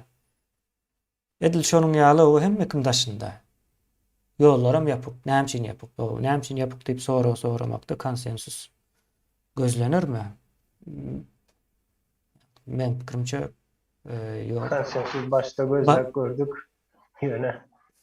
Böyle 10 günün içinde hiç kili hemen vermeyeceğini ve o bir parçalan hemen işine gelen mesela. Awa gurama Devleti vurmak ve devleti dikeltmek onun bilen bolmaýar. Yok, cemiyetin edip bilecek iş değil konsensus. Cemiyete değişli bir haysiyet hem değil. Cemiyet dine şu görýän, içinde yaşayan hakikatlar bilen olmalı. Şu an Türkmenler nähil hakikatin içinde yaşaýar? Yollar yapıp daşar yurtta dokument yok. Erteri bir gün o plan bolmajak, işem olmajak. Bir vatandaşımız şunu gurrun verdi. Bunu diye yürüte diye ýalyk diye var ömrümüz diye şu dokument düzeltmeli pasportumuz yok. Şun aladası bilen geçmedi diye. Biz başka hiç sade aklımız, fikrimiz demeden ok diye. Yani gününü aladağımız şu diye. O sen dokumentin olması yurdundan kovulayan, işinden kovulayan. Gidecek yerin yok. O çağılan yanında olsa o hatem beter. Yani daşına 16 yaşanlarım var da. Yani 14-15 yaşına çıkıp 3-4 yıl bolan son. Onun elinde pasport adam yok diye de metrikeler öyle getiriyor. O bizim onu var aladağımız diye başka hiç sade diye yememiz yeten ok diye de. Özün geliştirme nemede de iyice ünlü de aladağımız şu diye. O da bir adamınki değil mi? 2 milyon olursa 2 milyon aladı şunlar. O kavirinki bir ay 2 aydan son gelecek. Onun şu bir ay 2 ay yaşap bilenler var diye şeyini çıkarma. Yani o da geliyor. Ay galibi yok. Gözüm bilen görmesem anam ok diýerler kavir. Bar mı başka? Bu arada içeceğiniz bolmasa nowatdak näme geçeli? Halmyrada bar mı? Az yerlik meselesi boýunça. Yok, hava. Türkiýedeki hava Türkmenistanly ildeşlere näme garaşýar diýip sorapdyr. Ýa-ni bir azrak bu yüzünden deýdik ýöne. Başka mesele boýunça da o näme garaşýar? Türkiýedäki Türkmenistanlylar boýunça diýe. Türkiýanyň o ýagdaýyna seretmeli buning üçin. Türkiýedäki ýagdaý nähil şu an? Birinciden ykdysady kriz bar. sebäplerine hem inflasiýa bar, dollar gıtlygy bar. Gitdikçe iş güýji arzanlya, zatlaryň bahasy gymmatlaýar diýmek de bu zatlar. Näme meňzeýär? Oba Türkmenistana gaty meňzeýändir häzirki Türkiýe ykdysadyýaty. Näme diýmek bolýar bu? Türkmenler yeneden Türkmenistan'dan nädip çıkıp Türkiye'ye gelen olsalar Türkiye'den hem edil şu şekilde çıkıp Polşa yeni bir yerlere gidecek bolýarlar. Yani dünyada 100 milyon göçmen var. Gaty ullakan bir neme vatanını taşlap başka yurtlarda yaşamak isleyen 100 milyon adam var. Şolaryň içinde de iň az hüner yani hünersizi diýeyim. Hünerlisi mi bolýar, iň az hünerlisi. Türkmenler kıynansak da gidýän yerlerine o näçe aýlyk berýär diýip sorap gidýärler. Ýani bilbillerim çykyş edende demetdik näçe aýlyk berýär. Onuň bir nemesi bardyr. Barjak ýurdun hawa şertleri nähili, haýsy işleri teklip edýärler ýa-da berýärler. Ondan soň neme sağlık şertleri, sağlık boýunça nähili haklarym barmy ýokmy? O näme naharlary ýerler? O köp ýagyş ýagýarmy, az ýagyş ýagýarmy? Näme üçin ýagyş nemesini soraýan daşarda işlemeli bolup bilersiň. Bu zatlaryň hemmesini näme etmeli? Dili nähili, näçe wagtda öwrenip bolýar? Adamlaryň häsiýeti nähili? O dini nähili? O zatlara çelli seretmeli miken? Ýani bir adam daşy, ýurdun daşyna çykjak bolsa. Ýöne pulu näçe aýlyk berýär diýip gidilýän. Kemine o sen işlerinin okey yaşkan canı kalkan o şeyle yöneten gardiyan pensiya da çıkýanda. O Türkmen pensiya diýilen zatyn nämedigini bilen ok. Arzu eden ok mu? Pensiyadan boljak gelle.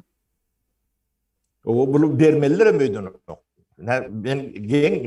Ben imkan işleyen yerim Türkmenistan'da. Ben Türkmenistan'dan pensiyalım yok.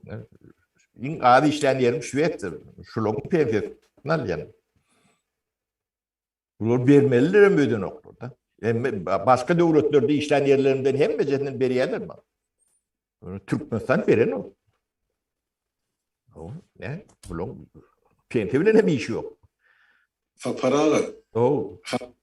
Teresen bizim eğlen devlet vazifemizden çentası biz ikimizden personel pensiyon mu olacak? O. Tutu var. Devlet işler, ya hükümet işler, ya parlamento deputat falan. Onu hem de sosyal devletin kanunlarına görkedilir. Yani bir de şu mesele Karasay söyleyen Türkmenistan'ın hükümeti yok. Gerekende ne yaptınız? O kime arz etmeli hal Murat Profsayvu'dan mirat. Türkmenistan'ın Profsayvu diyen bir edara var mı? Neymiş diye soruyor. Yok bu tarzı yaptırırlar. Yok o haklarını alıp oturuyorlar. Neylik deme fadakodun alıp değil neme değil o tayik kaçışlarına gidiyor Profsayvu. Olan bir konstitüsyonel bir da adı vardı ödü yok. Pulunu yirede, pulunu da oran olur. Onu kurban olan sorunlar da para. Alem.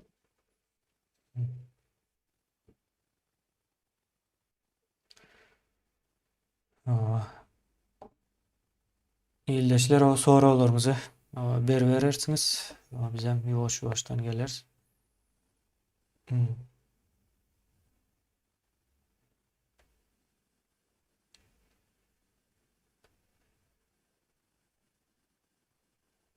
Başka sorularımız var olsa.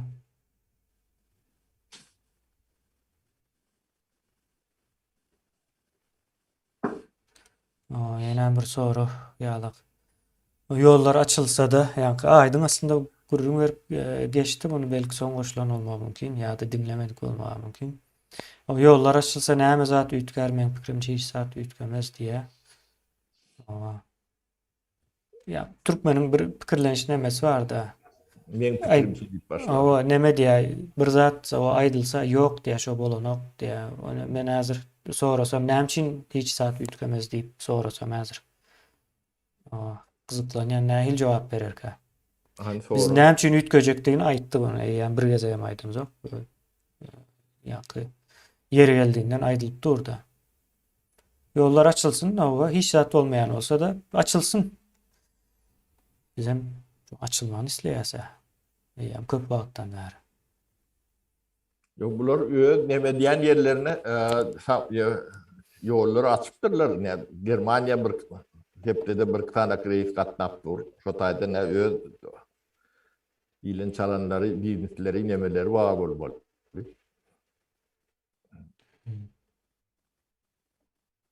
Şol oraya gerekli diye samolyot Dubai'ye gidiyor. Hava. Kemine Öyle- soňam berde üýtgeçlik diýip näme gözüňe getirýär. Hava olan var. Ee, Olam gatullah. Ne ýöne bir zat kim Platon aýtýarmy? Platon aýtdy ýalňyşmasam. Jahilin adam akıllıdan hemişe köp bolar diye. Ne ýöne bir zat aýtdy, aýdyp gitdi. Yazılan video hatta. Qaysı kitabı şol? Devlet kitabında yazıyor. Yine şol aydan zada aslında gatılı üýtgeçlik getirendir. İstendik bir bilim tarihçisine sorak göreyim. Yine şol ýöne bir zada aydan zada şol. Yine şol üýtgeçlikliği görüp bilen adam var mı? O öz sözünün içinde var. Cahiller hemişe akıllılardan kän bolýandyr san boýun üçin. Sebäbi cahil olmak ansat. Berde ýöne logika vardır. Cahil olmak ansat, özem Pluton'un logikası onyalık üstün näme diýip hasaplamam. Ýöne köýünden aýtganda, cahil olmak ansat, akıllı olmak gatykyn. Akıllan der, o bilgin diye. Ya da filosof Bilgili. geçe, bilgili diye de. Bilgili olmak. Akıl sözü o Arapça olan soň bizde ýalňyş mana berýär. Bilgili olmak Ha. kyn diye, cahil olmak ansat diye. Şoň üçin diye şu insanlygyň tarihinde hemişe we hemişe diye. Cahilin sany köp bolar, akıllyň sany az bolar diye. Ya bilginin sany az bolar diye. Ine ýöne köy aýdan zady. Şolam bilim tarihini gaty uly üýtgeçlik getirýändir. Ne şol üýtgeçligi görüp bilen adamlar şu gün dünýäde şoň eden üýtgeçligini görüp bilen adam 10% ýa ýetken ok. Yani şoň üçin üýtgeçlik diýende näme gözüňe getirýäňiz? Ýollar açylanda üýtgeçlik. Ol miwesini elbetde soňra görersiňiz. Miwe ýa-ni göze görülýän zat. Fizik dünýäde bar bolan bir zat. Neme aydın berde bir Türkmenin kelletinde bir oturan bir neme var. Bir düşünce divaydayına o şular goýun niýerdediğini, erwedin niýerdediğini bilýär. Germaniýada ýaşajak bolýanlar kändir, Amerikada ýaşajak bolýanlar kändir. Beşman Mehmet Şotay gaçyp gidýändirler. Ya da para berip gidýändirler ya da ýenedir. O ýöne öz ýurduny düzetmeliler, onu başka bir ýerde düzet bermeli. Olam soň gelýmeli. O bulan isleýän zady beleş diýilýär da türkçe mut. O birinin eden dadynyň hödüýürini görmek. O şol orýalyk häsiýet, milli häsiýeti urulypdyr da. O şu wagt Türkmenistan düzetmeli, onu bir ýyl düzetdim diýär da. Men soňundan bar görürüm diýär da. Üýtgärmiken O diýme. Men pikirimçe diýär o pikir bunyň ýalak bolar Beleş. bu pikir. o beleşçi bir milletimiz var bizim. Yo sil gelip dur görýän, sil gelip dur. Menim pikirimçe hiç zat bolmaz diýmek. Nähil dogry ine. Sil gelip dur görýän. Görýän. Kemine başdaky birinji göze görüljek ýagdaýlaryny aýdaýyn. Ine daşyna girmek we çykmak, Türkmenistanyň içine giriş çykyşlar dogly näme bolar? Erkin ýagdaýda girip çykyp bilinler. Her bir adam ol polisiýanyň sany şu günküsinden 10 hesse azaldylmaly, ilk edilmeli işler olar. Ondan soňra şol Türkmenistanda yerler vardır. Toprak olsun, çölü olsun, denizde nehri olsun. Bulan hemmesi kişilere verilecektir. Eýelerine ýa-ni halka verilecektir. Yine soň olar şol alınan yerden ýa da sudan özleriçe bir peýda görüp biljek, gazanyp biljek işler edip başlar. O işler birazcık wagt alır. Yöne başta göze görünce zatlar yankı birinci edilmeli hiç interneti çözmek için Türkmenistan'a 6 Aydın men pikrimçe nemäni sorayan olmaly. Ýa-ni yollar açylsa diýsem, ýa-ni uçarlar uçup başlasa diýäde. Ýa-ni Uçarlar ýurt uçup ýetgemez başlasa- diýilen ýalak bir manyda aýdypdyr ýaly ona. Yok, yurdun hilinin, yurdun, İslandaki yurdun hili, şol yurtdaki yaşayan vatandaşların ahlisinin hilinin ortalamasına deňdir, paraleldir yani. O. Indi daşındakylar içine girende içerideki hil artjaktır diýen men. Ol görünüp dur. Mümkin değil. Hilini üýtgememe mümkin değil. Sebäbi hilini üýtgememe İslandik ýankı näme ters gelýän bir zat. Progress diýen bir zat var. O şol ýankı näme aýdanım da sil gelip dur, ay biz hiç saat üýtgemez ýankı sil. Hiç saat bolmaz diýmek ýalak bir. Yo, onun ödünki ütgemedligi mümkin. Şu beylis näpdemi ütgemese hiç adam ütgemýär. Para, ol özünün kem üýtgeýär. Bilmeýär. Men sebäbi özüň bilersin, men geçenine size de gurrun verdim. Bir zat öğrenen wagtyň ýadynda galman, kitap okayan hiç zat ýadynda galanok. Ýöne iş dünýäsinde bir zat bilen garşylaşan wagtyň kitapdaky okan zatyň birden ýadyna gelýär. Başga wagt ýadyna düşürjek bolsaň düşünök. Beýin ýatdan çykarmak. Yani bu zatların özün bilmem bilersin sebäbi beyin başka hili işleýär. Sen nämedende de iýen, içýän, awa gowdur ýöne beyniň hem öz bir dünýäsi var. Senden aýrydyr, sen kontrol edip bilemok. Men şoň ýalyk görýän. Maňa häzir däli diýip bilersiňiz ýöne beyin birazjyk başgaçarak. Beyin aýratyny işleýär, aşakdan işleýär. O çok yazan komentaryan yazanan hiç ütköşük yok göremok diýse de onu beyin görüp bilýär. Sen görmem göz görýändir beyin alýandyr yani. Göz beyne bir penceredir. Pikir bilen o beyniň arasyny aýyrmaly, o pikir näme diýip aýdaýynmy ýa-da şeytanyň işidir diýip. Näme bolar? Umuman o beyin hakykatlar görýär, ol sen ýa-ni başgaça pikir etjek bolsaň näme başgaçarakdyr hakykat. Dowam edelimi? Men bir sora bar, men soraň nemesine bir hili näme boldum. Türkmeniň ganyna singen korrupsiýa nädip o ganyndan aýyrmaly diýär. Korrupsiýa ganyna singen hem diýip sorajak men. Näme de bizim pikirlenişimiz şu zatlar. Aslında hemme zat daşyndan gelip o bizi bulaşdyrýar näme diýär. Onuň ýalak pikir etsek o soňda çel çykyp bilmez. O ýa-ni şeytanam döreders, onu günahkarlar, o gerek bolsa daşlar. Ýöne biz özümüz ak jüýje bolmaly bolarsa ýa-ni onu ýaly etsem yalandan. O bolmaýar. Ýa-ni türkmeniň ganyna siňme, korrupsiýanyň siňme sonra onuň öz bir hakykat taýdan ýa logika taýdan ýalňyş da sistema şol. Sistema korrupsiýa boýunça aýlanýar. Sen elinde hünär bolmasa, önüme öndürmesen korrupsiýa bilen aýlanmaly bolýar. O gana siňmek bilen nemesi ýok. Sistemany näme etsem, üýtgetsem Siňip bilen ok. O siňip bilen o zat Sebäbi korrupsiýa nämedendir? Korrupsiýa sistemaň netijesidir. Sana şonu korrupsiýa etdirýändir hökmany suratda kommunizmni alyp bir sistemada korrupsiýasız bolanok. Türkmenistan mysal üçin gana siňe diýenim ol eýem genetika geçýändir zat ol. Ýa-ni korrupsiýa bilen genetika bire dünýäde ýa fizik dünýäsinde bar, beýlekem korrupsiýa fizik dünýäde ýokdur, oňa ýalyk bir zat. Korrupsiýany mysal üçin şu günkü Türkmenistanda gurban guluny alyp sen aýdaly Fransiýanyň bir ýerine goýan ýagdaýynda iş ýerine başladyp goýan ýagdaýynda korrupsiýa edip bilmeýär, mümkin däl hiç değil. Demek aydın bulun düýbünde ve döwlet guruluşunda mine hukuk goraýjy organlar diýetler. Şular bir zat öndürýän. Yani milisiýa, prokuratura, KGB,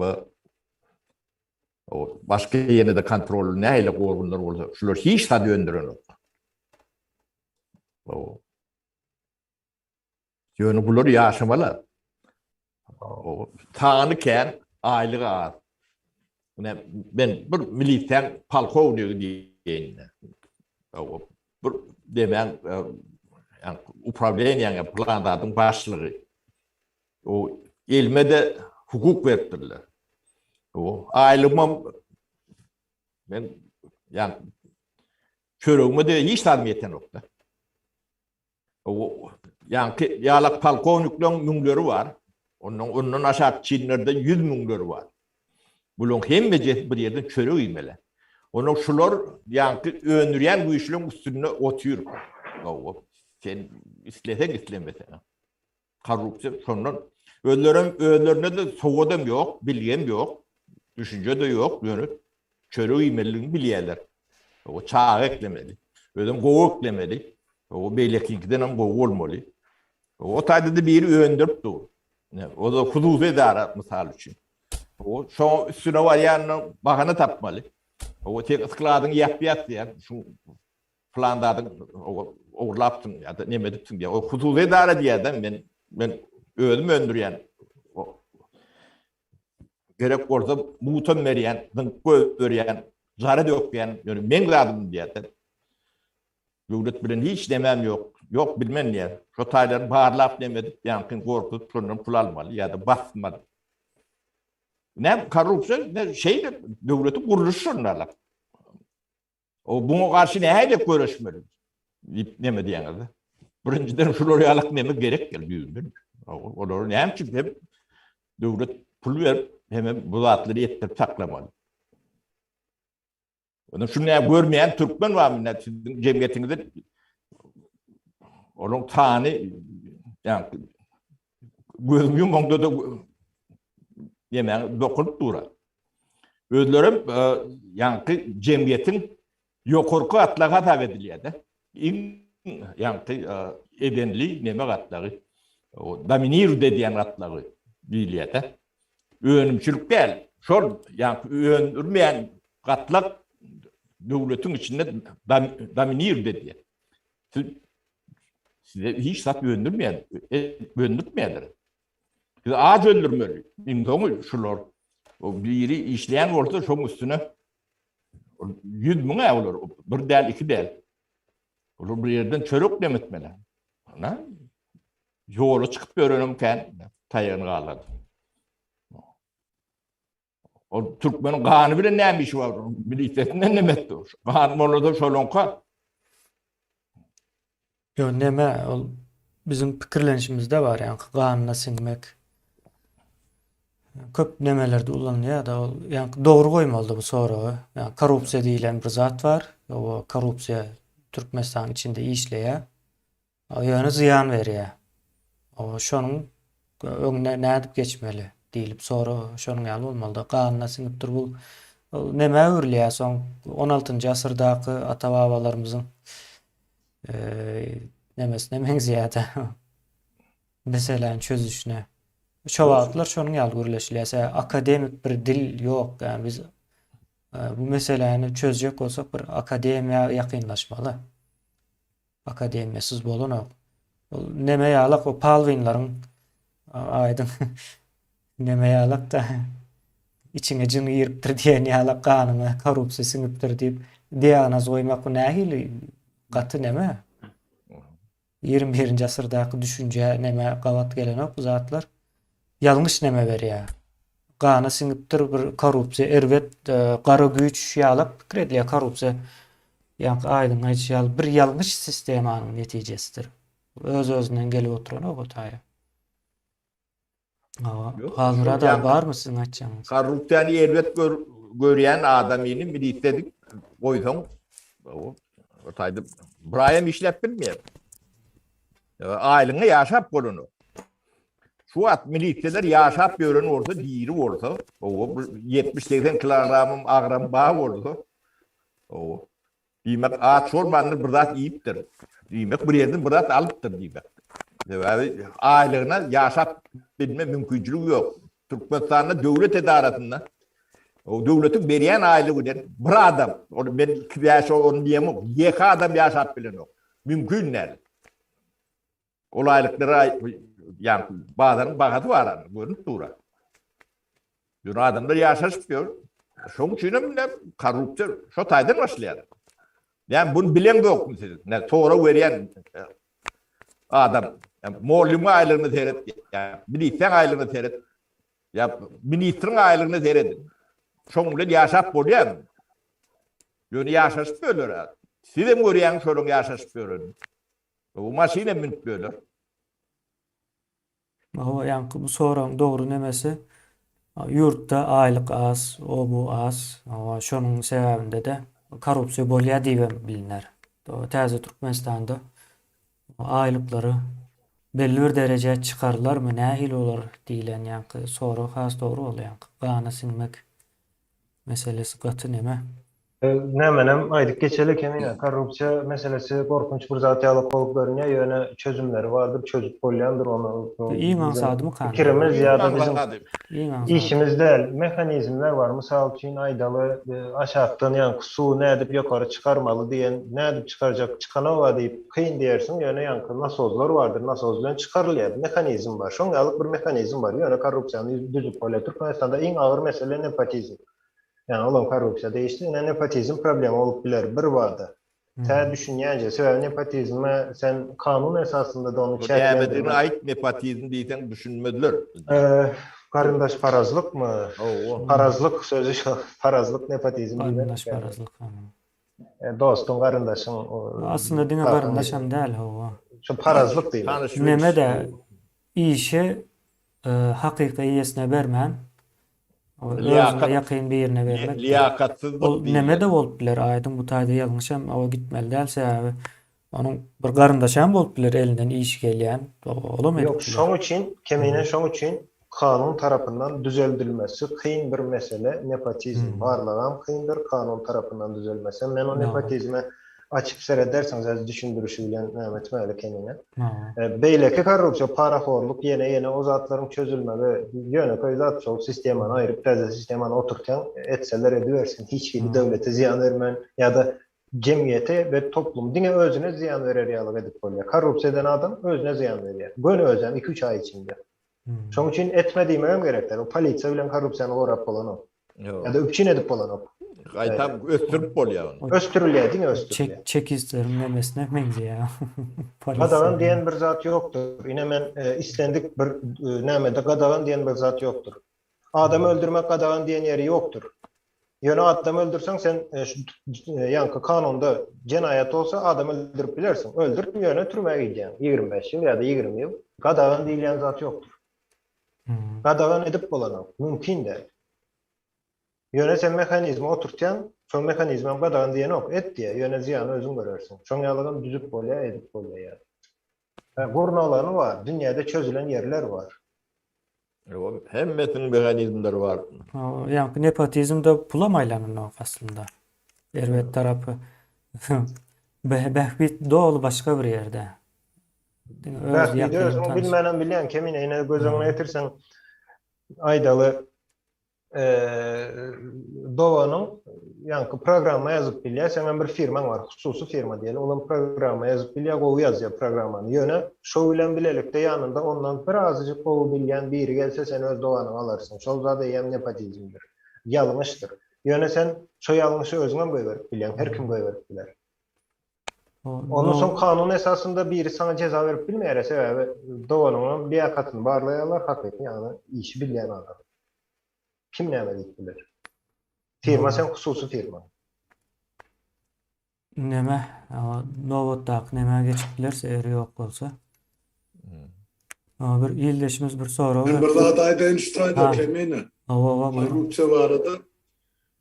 Men öz pikirim barda. Korrupsiýa diýilen zat her bir döwletde azda kendi göze görünmeýän ýa çala görünmeýän korrupsiýa bolup biler. Olam şol döwletdäki işleýän ýa işlemeýän kanunlary ýa şo kanunlary gözegçilik edýän gurulmalary, edaralary, gullukçylary baýaly bolupdy.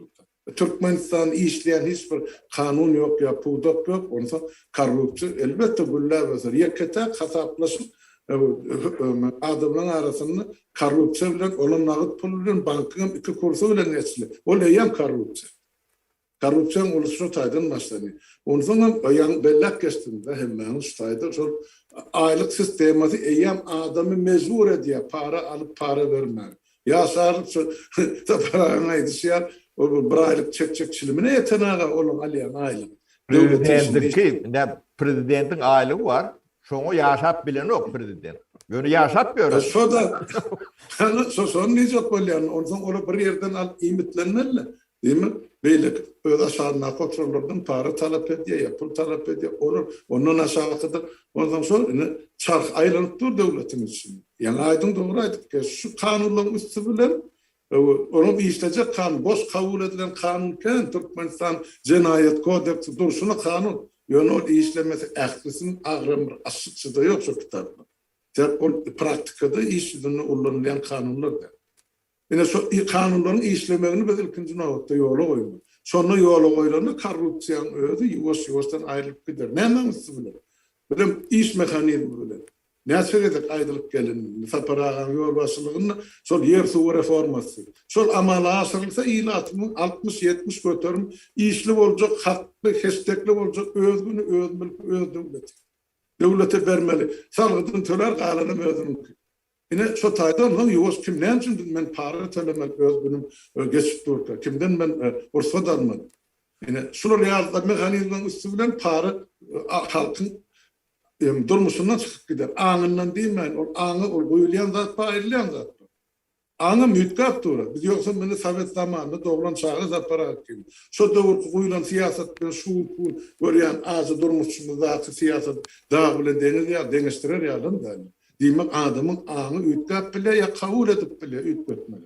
Onun için korrupsiya da çıkıp gider adamlar anından para pesleşen bizden önceki son gülörler bizim karılarımız sunyalı kime pul paylaşacağını bilmeyen yören adamlar eken. Onun için korrupsiyanı yenmek katı ansat hem mümkün yolları var yöne sonra isle gerek. Yine sonra yenmek için onu bir etmeler onu hem mehmet etmek. Paralayanım oylanmalı, para veriyanım ya korrupsiyan hesabına yaşayan. Yöne sonra hükmetmek için devlet sistemasını hükmetmek gerek. Ne men aytacağım son böyle. Devam edeli. Ya ben nemeni görýände ildeşlerimizin soralarından pikirlenişinin aynası diýip kabul edýän soraları. Häzir ine şu taýda ýene bir soru okajak. Täze Türkmenistanda ulu obyektler aksiýa bilen satylsa daşary ýurtlara da satylyrmy diýip sorapdyr. Birinciden Türkmenistanda ulu obyekt ýok. İkinciden hem obyekt sözü bir komünist demäniň bir sözüdür. İldeşler ýanky bir binany, bir zady, nemäni bir obyekt ýalap görülmeýär. Ol düýbinden ýalňyşdyr. Soňra bunu aksiýa bilen daşary ýurtdan geljek adam bir aksiýa boýunça satmarsyň ýa-da onuň ýaly adam gelmez. O aksiýa diýmek bölüp näme onuň ýaly zat bolmaly däl. Ýöne men dogry düşünen bolsam soraga. Ota ine mysal üçin Toyota aýtsa, men Türkmenistanda o ýanky maşinlary nemelerin parçalaryny toplayan bir neme soňky çykaryş bolýar näme diýe end product nemesi var da ýanky o şonu şu taýda gurunajak diýse o gelse muňa o berilerse Toyota'ny ýurdun içine sokmak üçin 3-nji dünýä ýa-da ösjek ýurtlar ýa-da ösüp barýan ýurtlaryň hemmesinden talap bar. Olar gelmeli. Ya bu daşary ýurtly diýende seredin umum bir zatdyr. Daşary ýurtly ýöne haýsy? Samsungmy, Toyota'my, Mercedes-mi? O näme daşary ýurtdan ýa-da bir neme ýalak Ahmetçalyk ýalak birimi? Çemedanly südüräp geler ýaly. Onuň ýaly pikir etmeli. Daşary ýurtly umum bir sözdür, açyk däldir. Bu zatlar bilen ýa-da neme şu soraga jogap berip bolan nokta. Ondan soň men obyekt sözü düýbinden ýalňyş bir obyekt. Türkmenistanda ullakan bir bina hükmünde görülýär, gurulşyk ýa-da ýene näme. Onuň ýalak bir obyekt ýok. Türkmenistanda ullakan yalandan gurup pul nemetmek üçin edilen bir nemeler var. Derde yaramayan binalar var. Belki şolaryň gurun gidýän bolsa, o zatlar daşary ýurtdan gelýän adamlar üçin gerekli däse. Şu an aeroportuny o satacak diýsem hem hiç kim almaýar da dünýäde. Türkmenistanyň aeroportu hiç kime de gerek däl. Üretmen ýanky Türkmenistanyň gurulan zatlary ýene nämeler pula geçýändir diýip hiç aýsam pula geçmeýär. Kanunun işlemeyen yeri garantisi yok yerine akıl bilen pul baryan neler hiç yeri hiç var. Yani pul bilen akıl o garantisleyendir. Yani kanunun kepilliği akılım jurnalaktır. Ol Türkmenistan'ın nähilek döwletdigini bilmeýän var. Şol demäni gidirmek üçin 20-30 ýyl gider. Türkmenin şu goýan awraýlary var şunu. Soňky nemele. O şonu gidermek üçin 20-30 ýyl. O täze Türkmenistan guranyň bilen sen ilk bagasyny o sen traktor bilen sürüp tekidläňde de olar beýninde galana. Türkmenistan nähile köpdür. O anhadan çykýan zat däl.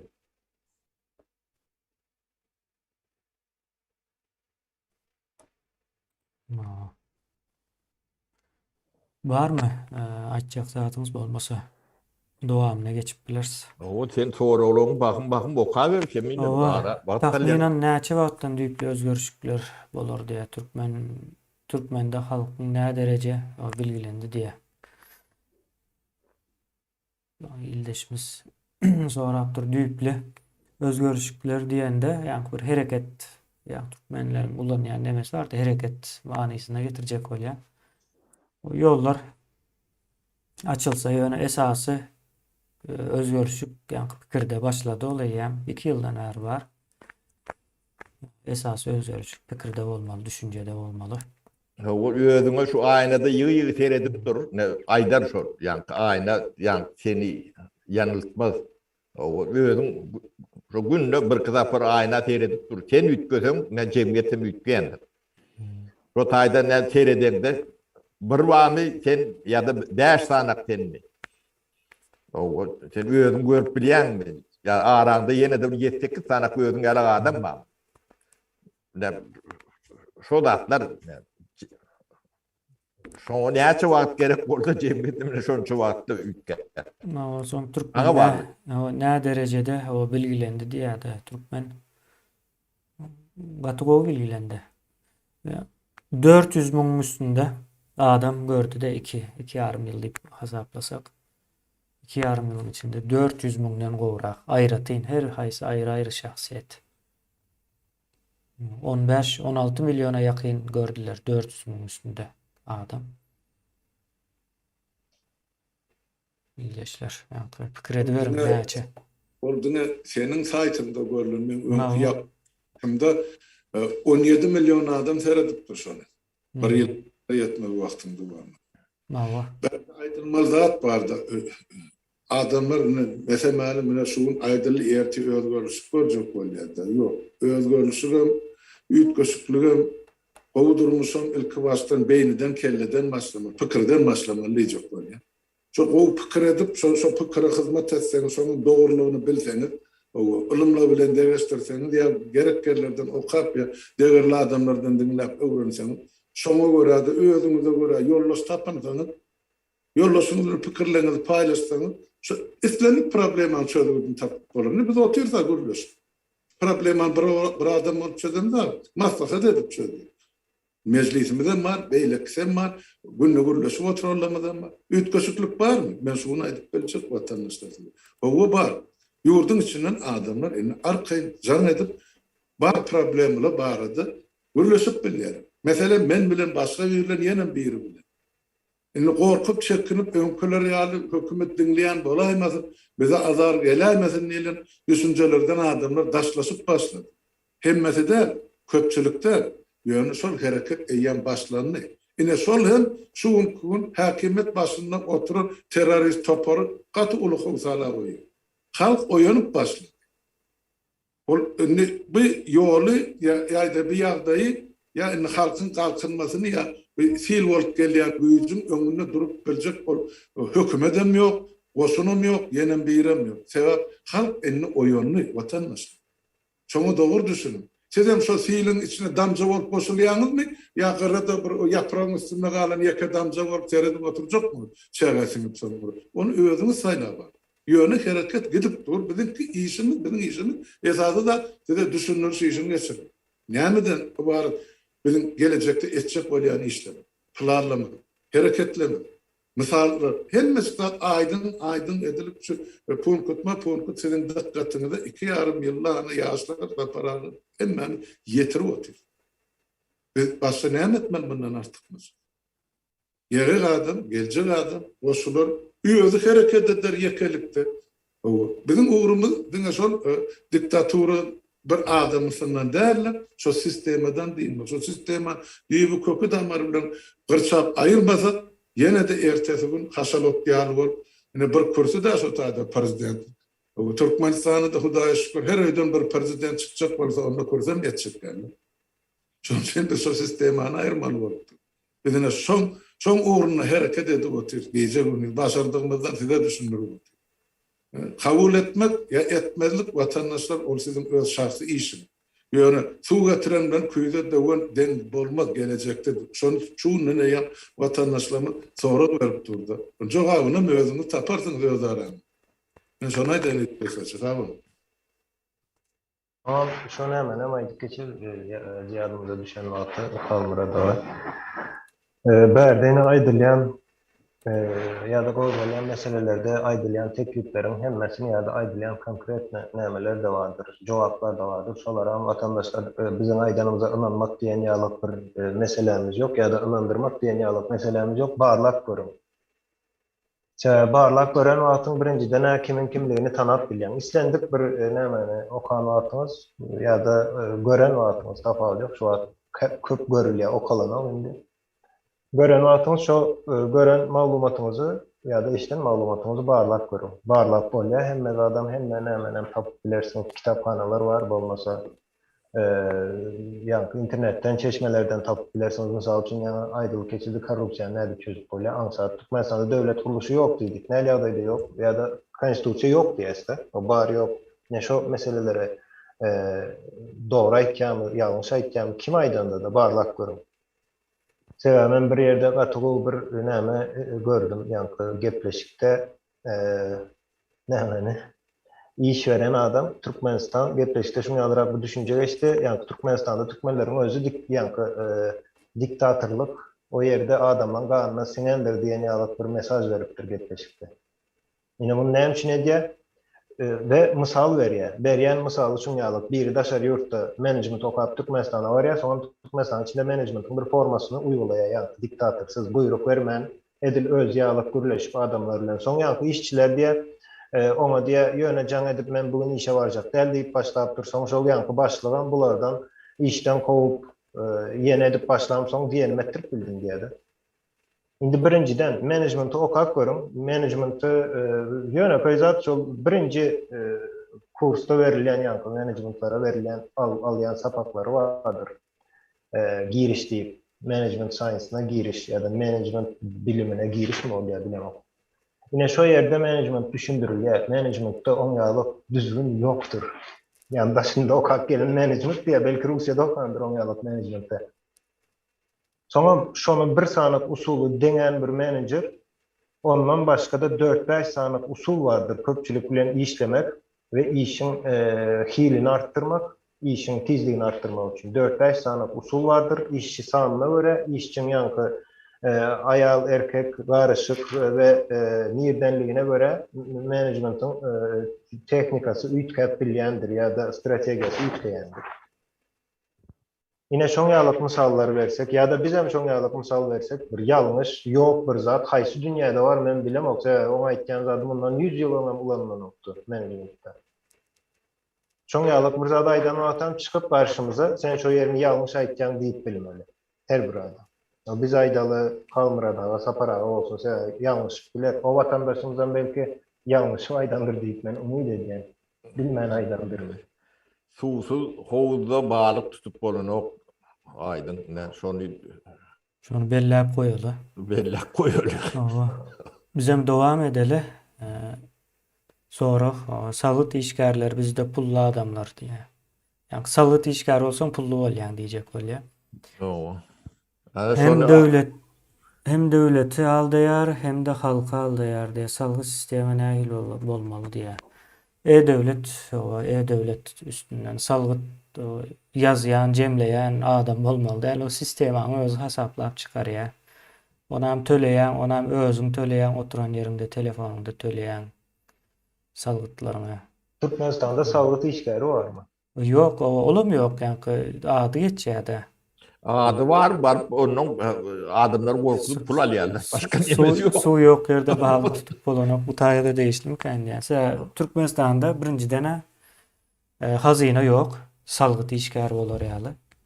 Bankam yok. Ýa-ni salgıt işgärleri hazinanyň nemelerde? Adamlar bolýar aslında. Bankam yok, hazine da yok. Olam bolmaly däl. Yalan, hemmezem yalan. Ýöne täze Türkmenistanda salgıt meselesi elektron usulda amalaşyrlar. Bir adamın yazıp her ay taýarlamana gerek yok. Sistema girilen wagty sistema bilýär özüni hem etmesini. Olam maşin. Salgıt. Kemine salgıt işgär var mı diýense salgıt işgär döwletde olup bilýär. Döwletin yok yerinde salgıt mümkin de. Yani institutun yok yerinde salgıt toplap bulunup mümkün de Türkmenistan'da hiç bile şerti mümkünçiligi yoktur. Yani işgär belki bardır aylık amalýandyrlar. Ýöne näme toplayan özleri bilemez onu. Niýeden näde toplayan. Yine de şu boş hovda geliyor. Demek aydık. Ýöne balyk barda boş bolsa. Görünmeýän balyk. Ya biz görüp bilemiz o. O dowam edýän onda. Ama täze Türkmenistan'da diňe döwlet däldi bir kişi hususy media kanal ýa-da redaksiýa açyp bilermi diýe. O açyp biler onu Türkiýede men pikirimçe günde müňlerçesi açyp müňlerçesi ýapýandyr. Onu işledip bilmek neme diňe bir kişi diýe ýa bir hususy neme de. O Talap halkara- bağ oldu. Ne bağlar tadet bilen deme erkin habar deme de şonu alak şonu denişli. Ma- Şonu ýoňa sen berjek habaryňa talap bağ oldu. O özüň oňorayan oldu. O taýdanam sen giýdizer biler. Yo onu Şöyle giymeli. döwlet kontrol eden okmu diýen. Yok. Daşna çıkma açık kontrol bilýär. ediyor. O köwmeller, nemetmeller ve düzgünü var. Ma- Şonu düzgün taklamadı. Şonu kontrol ediyor. Propaganda etmeli de. O yerde döwletiň bir sanat kanaly bolar, bolmalydyr. Sebäbi döwlet resmi ýa-da döwlet hawaşa döwletiň kolya ýöne onu kimler ulanýar? Hökümet ulanyp biler, parlament ulanyp biler. Ya da partiyalar ulanyp biler. Olar üçin o yer mut bolmalydyr. Halkyň salgyty bilen üçin edilmelidir ol kanal. Resmiýet, ýani islendik bir näme resmi kanun çykarda şo gazetde ve televizorda resmi tarapyndan halk köpçüligine yetirilmedik ýagdaýynda o kanunun güýje girme mümkinçiligi ýokdur. Hemmeýle şoňa. Türkiye'de de bir sahne var aydım. TRT deyip. Ama şoňalyk bir sanat bir telewizioniýa üçin bir sanat näme-de döwletde bolup biler o. Sen iki sanat etsen ýene halktan salgyt bilen üçin edilýänligi üçin sen salgytyň artar. Şoň üçin beýleklerin hemmesi hususy başaran açar işleder. Konkurente olur. O tevabi bulurum. Şu reklamalar dağıtlar bile yaşamadılar. O tentir edilmeyen kanal vurdum. O açandın hem açmandın hem. O kulun kendi orada yürüdürdün. Yok orada da yapılardın. O yani klientlerin tentir etmesi için bir akıllı başlı burada vermeli halka. O da atlarım hem meceti kâr hüner o başarılık bilen gelýändir. Bu da atlar yani alın yedin diýen dilenem anlat bolýan dat däl. O ne biz özümüz öne habar kanalynda göretmiyorsa neme o näile kup oturuň wadyna görýärsin. O bu atlar hem meceti yani beleş zat yok dünyada. O hem dehmet hem serişler. Yani ödediğinden olyan zat yok ne. Şu getiriliklerin hem mezetin anırtında dehmet vardır. O serişte vardır. O bilgi vardır. Bu toparlatlar vardır. İçecek korkuyor mu ne? O onun bir yerini olyandır. Başarmadan Başarmadığı üçin bir tecrübe olar. O Doğru. iş dünyasında o bankrot diyen zat her gün bolup. Doğru. Hiç bileceğim. Alımlı ölümlü zat değil. Kimin kimdiği ortaya çıkar. Yani şu talant, onun başarını bilgi bu zatlar önemlidir. O yok deyip şikayet etmek antar. Yani bolur mu ne? Ali Ağa'la meydanı yerinde de bileceklerdim yok. Ne, yani Zoom, YouTube kadar neyle hiç kim için? O ne açıdan onun yaş 20 nemeli var. Mut, YouTube mut. Bunun hemmesi rahmet talep ediyen. Sapara o kıyıska keseli. O vaktimiz hem de aradı. Bollum. İyi ama Temkiyetini çıkarmağını oturuyorum. Aynen Onun işte. son için burada oturuyorum ben demek kemini. Biz saklat bilen gelmeden. Saparağani elinden tutup saklaymasak saklat. Benim üstadı bir Kanada'ydık geçen şu haber ver serişteler vardı. Bunu şu mass media diýýärdi. Ve hakikaten dördüncü hakimiyet olmalı. Hakimiyetin dördüncü pudu. Şu üç pudun arasında oňuşmazlyk var mı, fazlaşyklyk var mı, yok mu, kemçilik mi, korrupsiýa mı, näme? Şolary äşär edýän mass media bolmaly, jurnalistler bolmaly. Yine şolar bar döwletde korrupsiýa yok diýen ýaly ýa ýitirmediler ýa wagtyny şu problema üstüne açyp jemgyýete ýetirýärler mass mediýanyň üstüne. Türkmenistanda da şol hökmen bolay. Onu döwlet kontrolüne saklamalylar, onu kanun we kontrolüne saklamaly. Kanunun çägine çyksa, onu diýmek hukuk goraýjy darlar, onu soragyny bererler. Şol jurnalistine de ýa aýdyl mass mediýanyň ýol başçylaryna da. Sebäp bizde söz azatlygy diýilse, agzyna gelen zadaýdy oturmaly taýip düşünýärler. Oňa da jogapkarçylyk ýok. Men söz azatlygy mullanýan agzyma geleni diýär. Emma jogapkarçylyk bolmaly her bir aýdylan söz. Ine şol ikisini utgaşdyryp kanun çykaryp Türkmenistana goýulyp, onu kim işlejek? Kim zähmet çekjek bu ogruk? Kim adygyp gitjek ýa açylandan soň ýa aýdyn eşel bankrota düşdi. Onun hiç de döwletlerde günü ýüzlerçe karhana ýa edara bankrota düşdi. Ýöne şu bizim Türkmençeden Türkmençe geçer baýsy we mass mediada şol başçylar ýaly birde adygan başy ýa bir sesi bilen owazy bilen bir ýa faneran ullanman aýdýan hakyky sesi bilen halk üçin hormatdan peýdalanýan başlar ýaly mass mediada. İslenlik ýerde güler ýüzlen garşylanarym, ýa-da zatlar okalar netije çykalar. Gerekmejek bolsa alar garazyny. Ana bary internetde çykyş edýärler azda Türkmenistan boýunça ýa siýasat boýunça ýa ýene bir zat boýunça şol kabul ederligini ilat barýandyr, görýändir, dinleýändir, özüne geregini alýan. Emma boş takyrda oturanlar bir gezek dinler, iki gezek dinler, şo ýeriniň bazary sowuny. Men ne şeýle diýip düşünýän, ýa-ni söz azatlygyna ýa-da mass mediýan şo taýda ursat berilmeli. Olar ýa zat ýok, başarýan bolsa näde berilmeli, ýöne jogapkarçylygy bar. Şoňa diýildi. Tamam. Täze Türkmenistan gurulan wagty 3 ýa-da 6 aýa çenli habarlar, harbylar, sereder, dönükleri, halk cezalandırmaz ýaly şol wagtyň içinde halkymyz näýili kazanç edip bilerdi ýa. Sonra neme açyk düşnükli bolmadym kan diýen.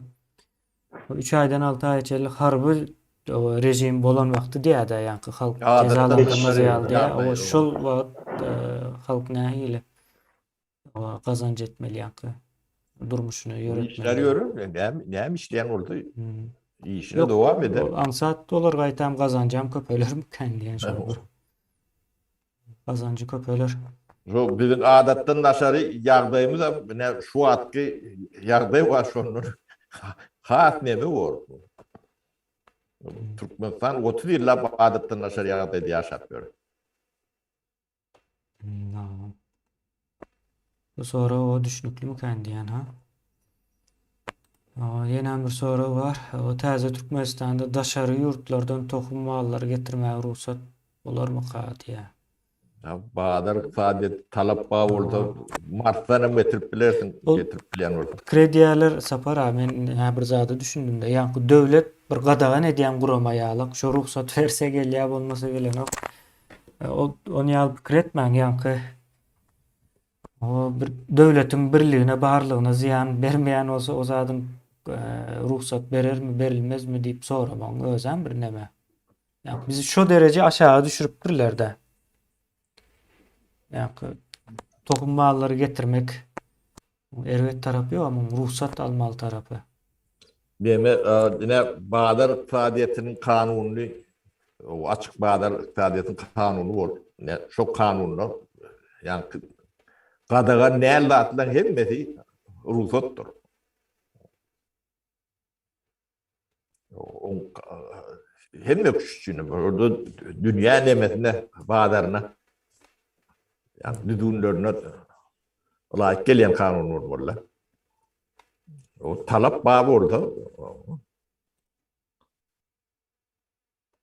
Aydan mı etirsin, Mart'tan mı etirsin, nereden etiren? İstendik bir zady getirersin, istendik bir zady çıkararsın. Ho. Şuňalyk bolup biler getiren bir zadyň aýdaly gümrük pullugy sana gadagan girizip bilemok diýip aýdan ýagdaýynda sebäbini sorarsın. Näme göre gadagan? Ol keyfine göre gadagan edip bolýan bir zat der. Gadagan edilýän zatlar şol köpçülige ziýan berýän önümler bardyr. Neşe serişdiler ýene şoňa benzeşdi. Tebigatı zaýalayan, mysal üçin 10 ýyldan, 20 ýyldan geçen maşinlar bardyr. Tebigatyny zaýalayan bolsa, ýa-da şoňa benzeş ýene çagalar üçin esasanan käbir önümler Hytaý öndürýär-de, hiç hili nämeleri ýok. Ýani çagalara howpsuzmy däl? Sağlık tarapyndan. Sağlık tarapyna. Ýene şol nämeleri üçin etsen sen girizip bilýän. Ol bermeli, ýani salaty bar bolsa salaty bardyr, sebäbi içeridäki önümçiligi goramak üçin salaty içki ol gümrük kanunlarynda bolýar. Ol konstitusiýada bolmaýar. Gümrüğün içki kanununda içeridäki önümçiligi goramak üçin alynan kararlar bolar. Ýine şoňa sen ziýan bermeýän bolsaň, ziýan bermeseň diýen, şoň gümrük nalogyny töleýän, girizip bilýän. Ol sen hakyň, biri sana ruhsat bermek diýen bir zat ýok. Hakyňa, ona ýaşama hakyň bar. Biri ruhsat berse ýaşama, ama ýaşama hakyň bar bolan üçin hiç kimseni öldürip bilen ýok. Dünýäniň ýerinde bolsa. Olam edil şoňalyk. Ähli adam aslında şoňalykdyr. Gadagan näle adyň hemmesi mümkündür. Soňky soragy okajak, o soňçdaýdy jemlärs. Täze Türkmenistan gurulsa, Russiýa bilen düýple gatnaşyk goýarmykan diýe. Meniň pikirimçe bu taýda biziň şertlerimiz bolar. Şo şertler kabul etse, ýa-ni günälerini kabul etmeli. Şonuň nemesini, kompensasiýasyny tölemeli bize. Onda o gatnaşmany dowam edip bor. Ýok, beýlek tarapdan seredende biziň Russiýa hiç il mätäçligimiz ýok. Olar bize mätäç. Bizden hiç neme tarapymyz ýok. Orsun öndürýän önümler hem o gerekli däl. Tehnologiýasy hem ýok, barbyr olar bilen bir gatnaşyk edip biljek zatymyz ýok. Gazymyzy özümüz çıkararys. Alıcısı kän gazyň. Ors barbyr onu ulanany, ulan bizden alıp Ýewropa satýar. Näme üçin biz gön Ýewropa satmaly däl. Şonuň ýaly biziň şertlerimiz bolar meniň görüşüm boýunça. Şu şertleri kabul etse, ýani şertler hem näme? Günäsini boýnuna almak. Soň berem ähli zeperlerin ziýanlaryny özünde bolmak.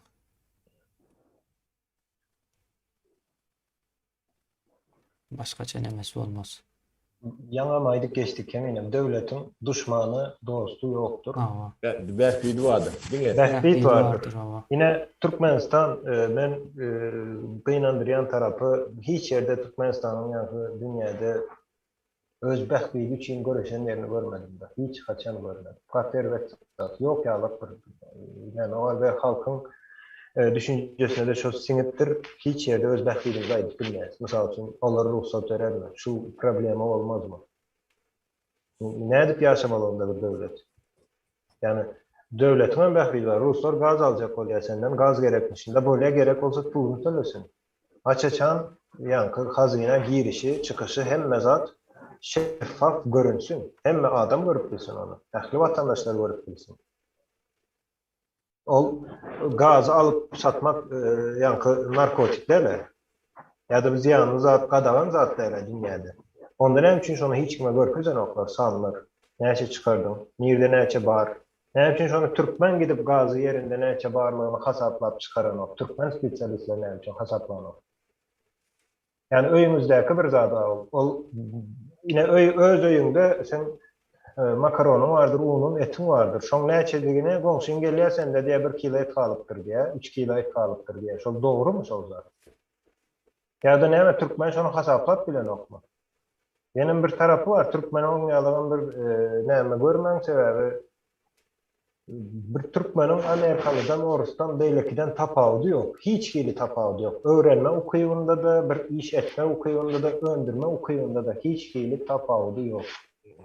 Genetik artık olmasa kem değil. Hiç gili kemçilik yok. Ýöne biz kem diýip ynananymyz üçin bir zada ynansaň şo bolýandyr. Ynanýas şoňa Orus'tan kiçi diýäs, az diýäs, bilimimiz pes diýäs. Şoňa ynananymyz üçin ine şu ýagdaýda. Ýöne sen şoň bilen deň goýan, özüňi sen şoň bilen deň tutsaň, islendik Amerikaly bilen sen deň tutsaň, özüňi birinji özüň. Olam seni syýlap başlar. Gaz aljak wagty senden sorar. Men gaz alıp bilerimmi diýip, sebäbi gaz senin territoriýaňda. Onu edip soraman almaly. Ve alıp bilýän sen aýdarsın, ha o al diýersin ya da alma diýersin. O hakam sende vardır diňe, sebäbi gaz senin territoriýaňda.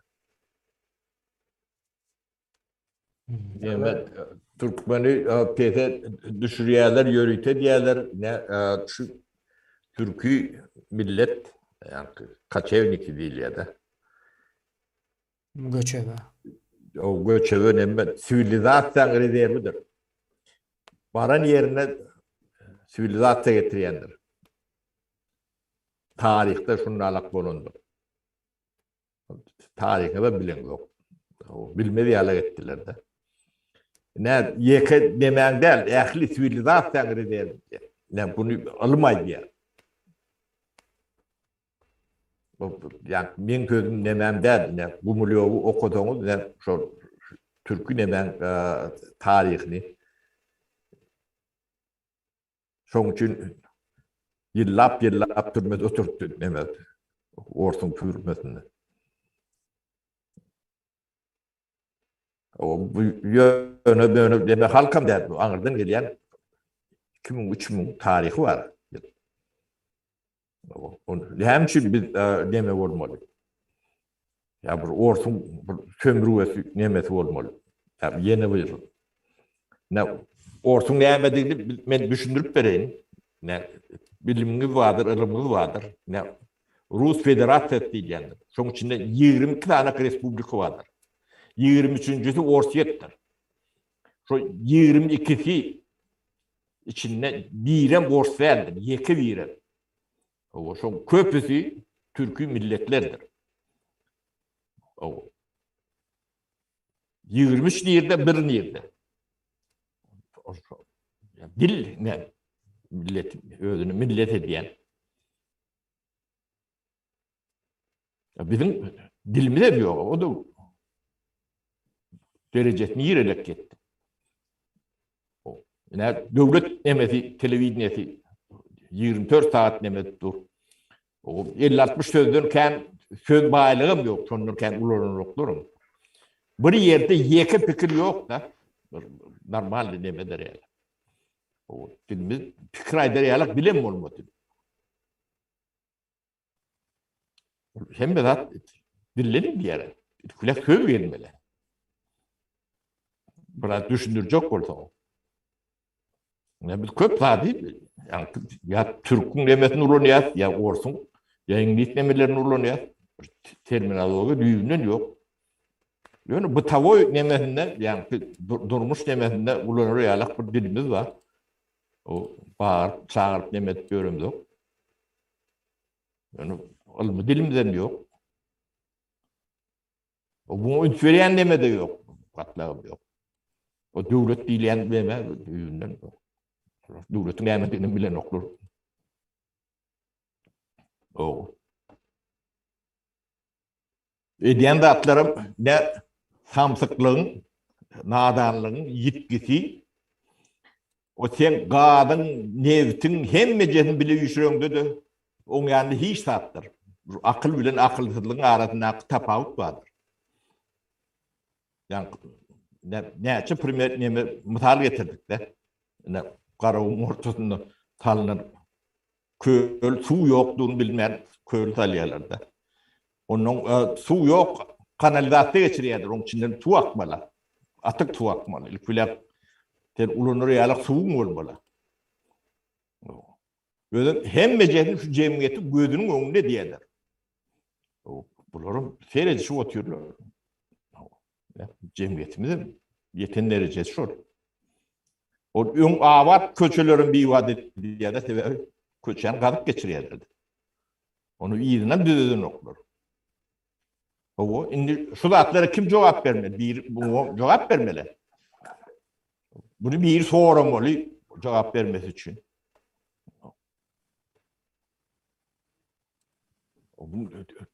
Deputatı yeni buradaydı, meclisi, o kontrolü, hiç sadece yok.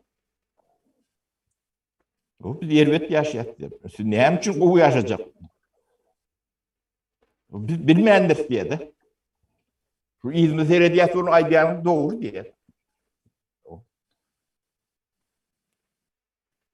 O yaşa bu için sebep olmalı kendine. Çok için yerli hükümet değil yani mi? Yine şu zatları öğüt üstüne de yani hocaluğunu öğüdün düzeltmeli. Sen hocaluğunu başka bir düzelt verecek olsa sen hocaluğun senki olmayar. Sen yaşayan yerin öğüdün ki. O nerede kovu olsa şu tay gidecek ve yaşayacak der. Yani o tayda ekenine yok, dikenine yok. Yani o kovu yerine hem şu kabul etmeli. Arş kaide diyorlar. Yağdaymış şeyde olmalı. Sen yurdunu, sen vatanın kim düzeltmeli? O bir şey.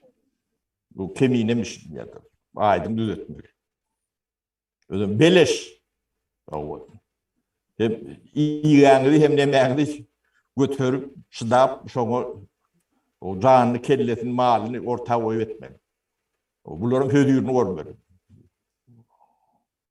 Olur yalaklar. Dünyanın yiğretinde var.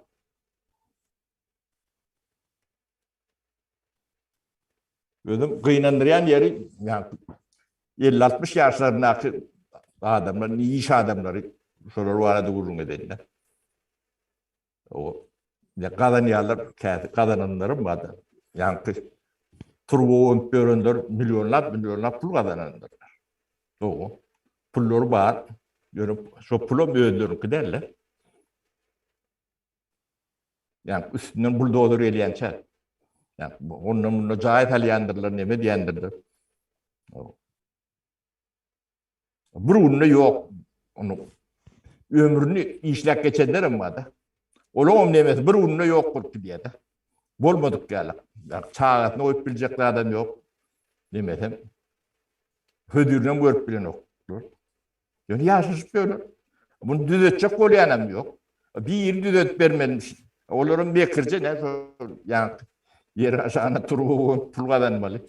Onun bir yıl, 2 yıl, 5 yıl, 10 yıl o geğirşip yani badaklarına tırman toylar edip yemedik görün demedim. Hatta hem de canım sonu var. Son fiinişem demem. Yani görüşünü verelim. O kaç bir yer çıkmadı. Yirağım vardı. Şu an Türkmenistan'ı açsalar açıldı normal neme olursa. İçinde bir adamın var mı yani? Sonra hem de çemedanları dağıldı.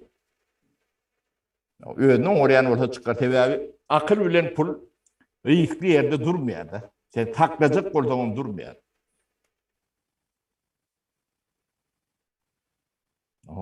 Akıl çıkar. Nadanım kağalar. Yeni çölün içinde köy yatarsınız. Yeni şoma meyveş pırdatları edersiniz.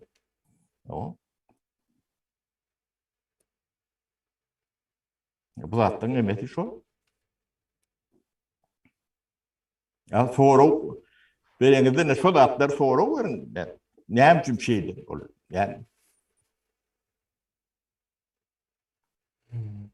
Safar ağa, şol yankı yine iş adamları deydiniz da iş adamları diye söyleyin, iş adamı demek bilemek neyse derece doğru. Türkmenistan'da mülk hani iyi işleptir da ne bu mülk yankı yok, doğru. Türkmenistan için iş adamı, yani iş adamı mülkün var yerinde hakiki iş adamı bolup biler ve şol eden işini ve tecrübesini çağlarına geçirip bilir. Olgatık o zattır. Sebebi Avrupa taraflara sereden vakın 200 yıllık, 300 yıl, 400 yıldan beri devam edip gelen maşgalılar vardır. Familya kendi ütkeyen değildir. Yani Türkmenistan'da familya her nesilde familyasını ütkeyendir. Ne için? yanlış familya sisteması yanlış. Biz birinci ütkeçek saatlarımızın bir şu familya Bugün sisteması. bir pelanın maşgalası deyip ay Türkmenistan'da mümkün de hiç kim tanımak ol ütkedendir familyası mesela. Ütkedeki diyorlar. Çağlar ütke diye. Olsan yalak. Yine Amerika tarafta familyalar galyandır. İş yerlerde yankı toplan pulları, yenileri hem mesela miras geçip durandır. Şu kanunçuluk ve sistema devlet mekanizmi şunu üpçün ediyendir için. Ya o. Çoğun yağlık olsa bayağı böyle çok baylar aslında yankı vatandaşları ya da halkı diyeyim halkı üpçün ediyen çok baylardır aslında devlet değildir. Devlet eden yağlık ediyendir.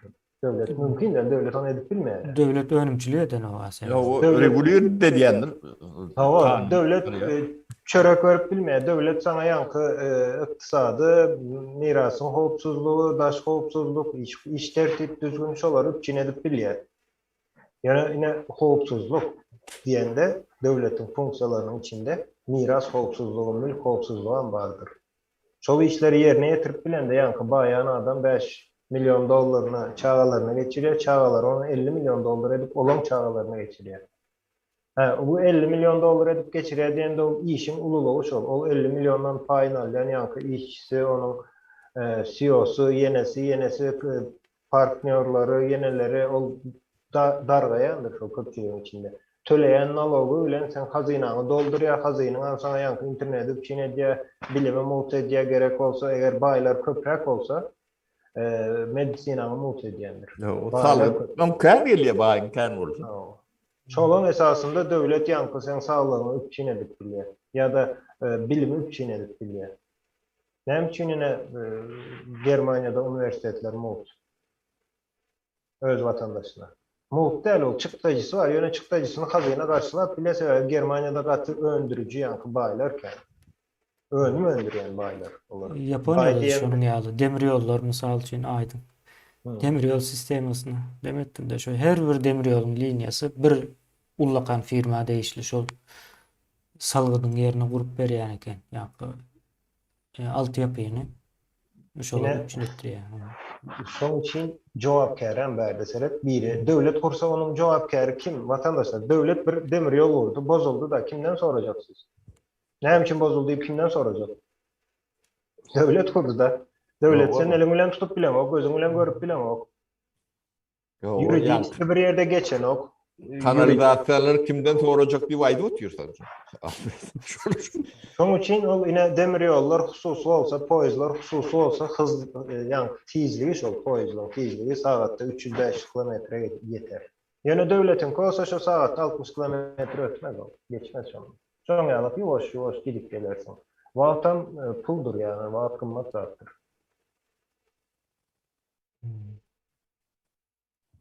O Halmurad ağa da söz verilsoň jemläli bugün. Kän uzamasyn. Sağ ol Kemin. Benim sözüm lavatin.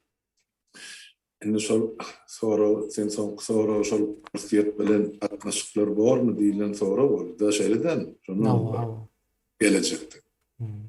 Indi şonu men sadalaşdyryp maşgala durmuşundan alsak, indi iki goňşy otyrdy. Şular birak bilen hoş niyetli bir sylanşyklyk atnaşmak üçin, ünümli atnaşmak üçin birak silamak, hormatlamak hem de hasaplaşık işlerini doğru dürüst hasaplaşık edilse, yine sonra şoların ikisinin katnaşığı uzağa gidecek. Komşunun arasında dava da olacak, cencelem olacak. Men komşu deyip alyan, o kallık deyip de olup biler. Yine şunun devlet katnaşıklarına geçirse, Türkmenistan'ın ortayadan arasında şu sıylanışıklı komşuçuluk katnaşığı var mı? Ya hasaplaşık var mı? Yok. Sonku 30 yılı asla yok. SSR devrinde dediğinde turba bir tarafı işledi. Türkmenistan'ın aklı bağlı soru ortaya çıkan. Onun anrik nira etti Allah'ım bilsin.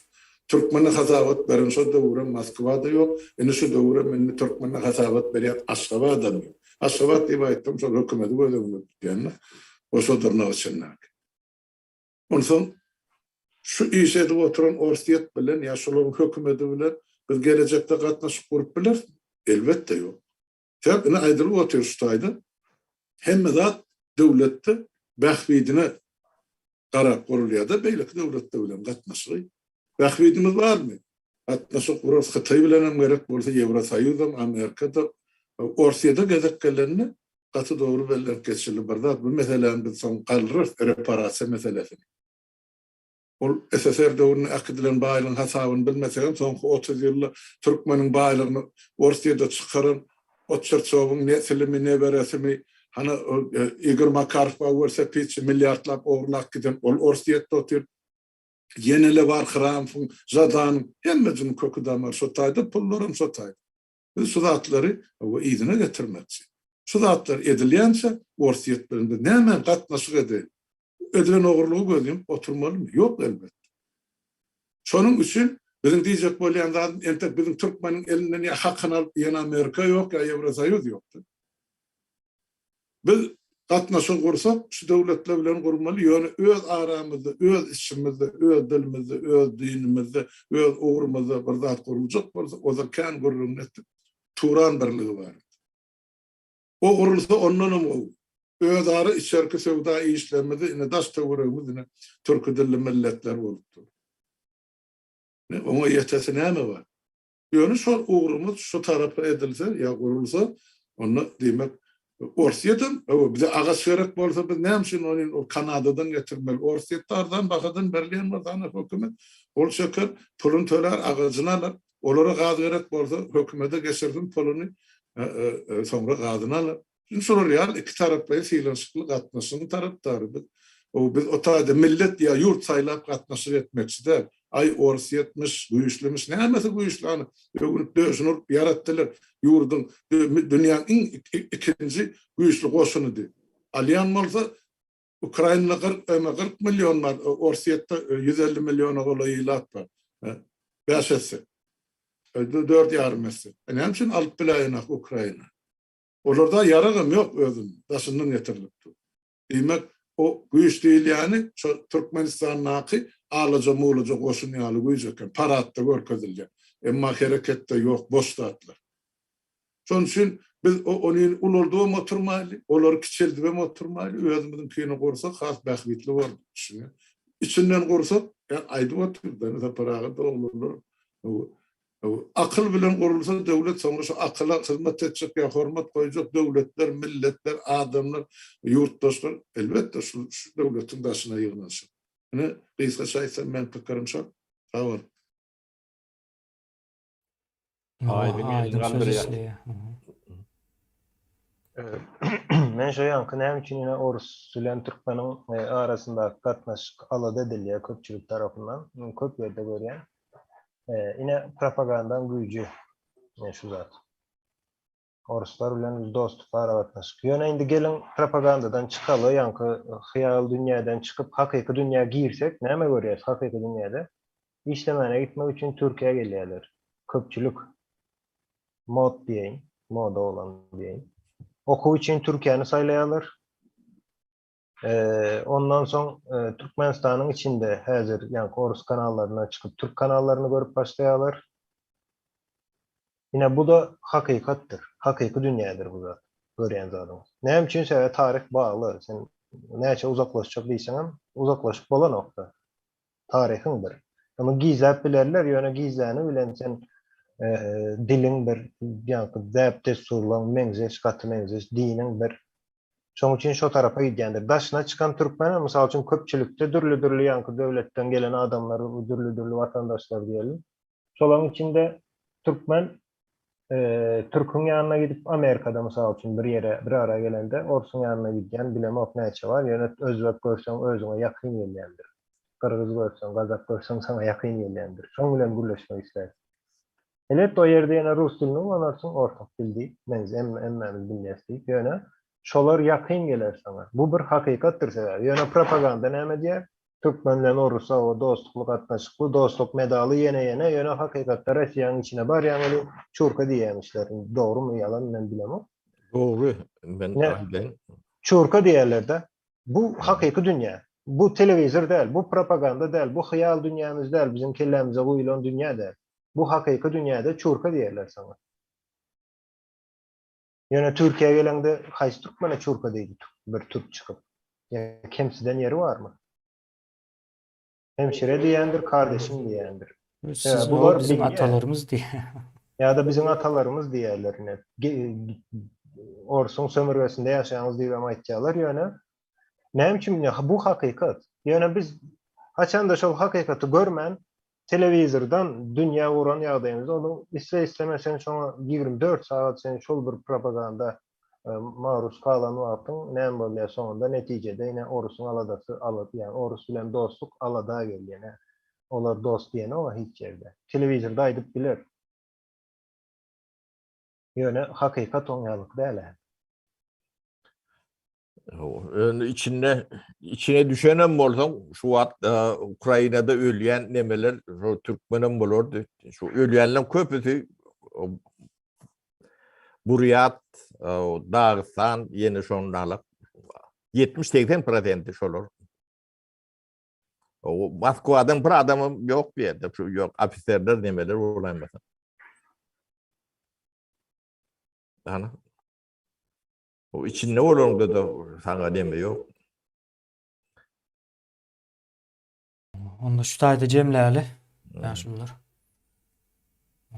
Bolýa, sağ olun, birleşler, sağlıklı görüşelim. Sağ olun hemmäňize de. Sağ olun vatandaşlar. Sağ olun vatandaşlar, beren sağ olun da. Sağlıklı görüşelim.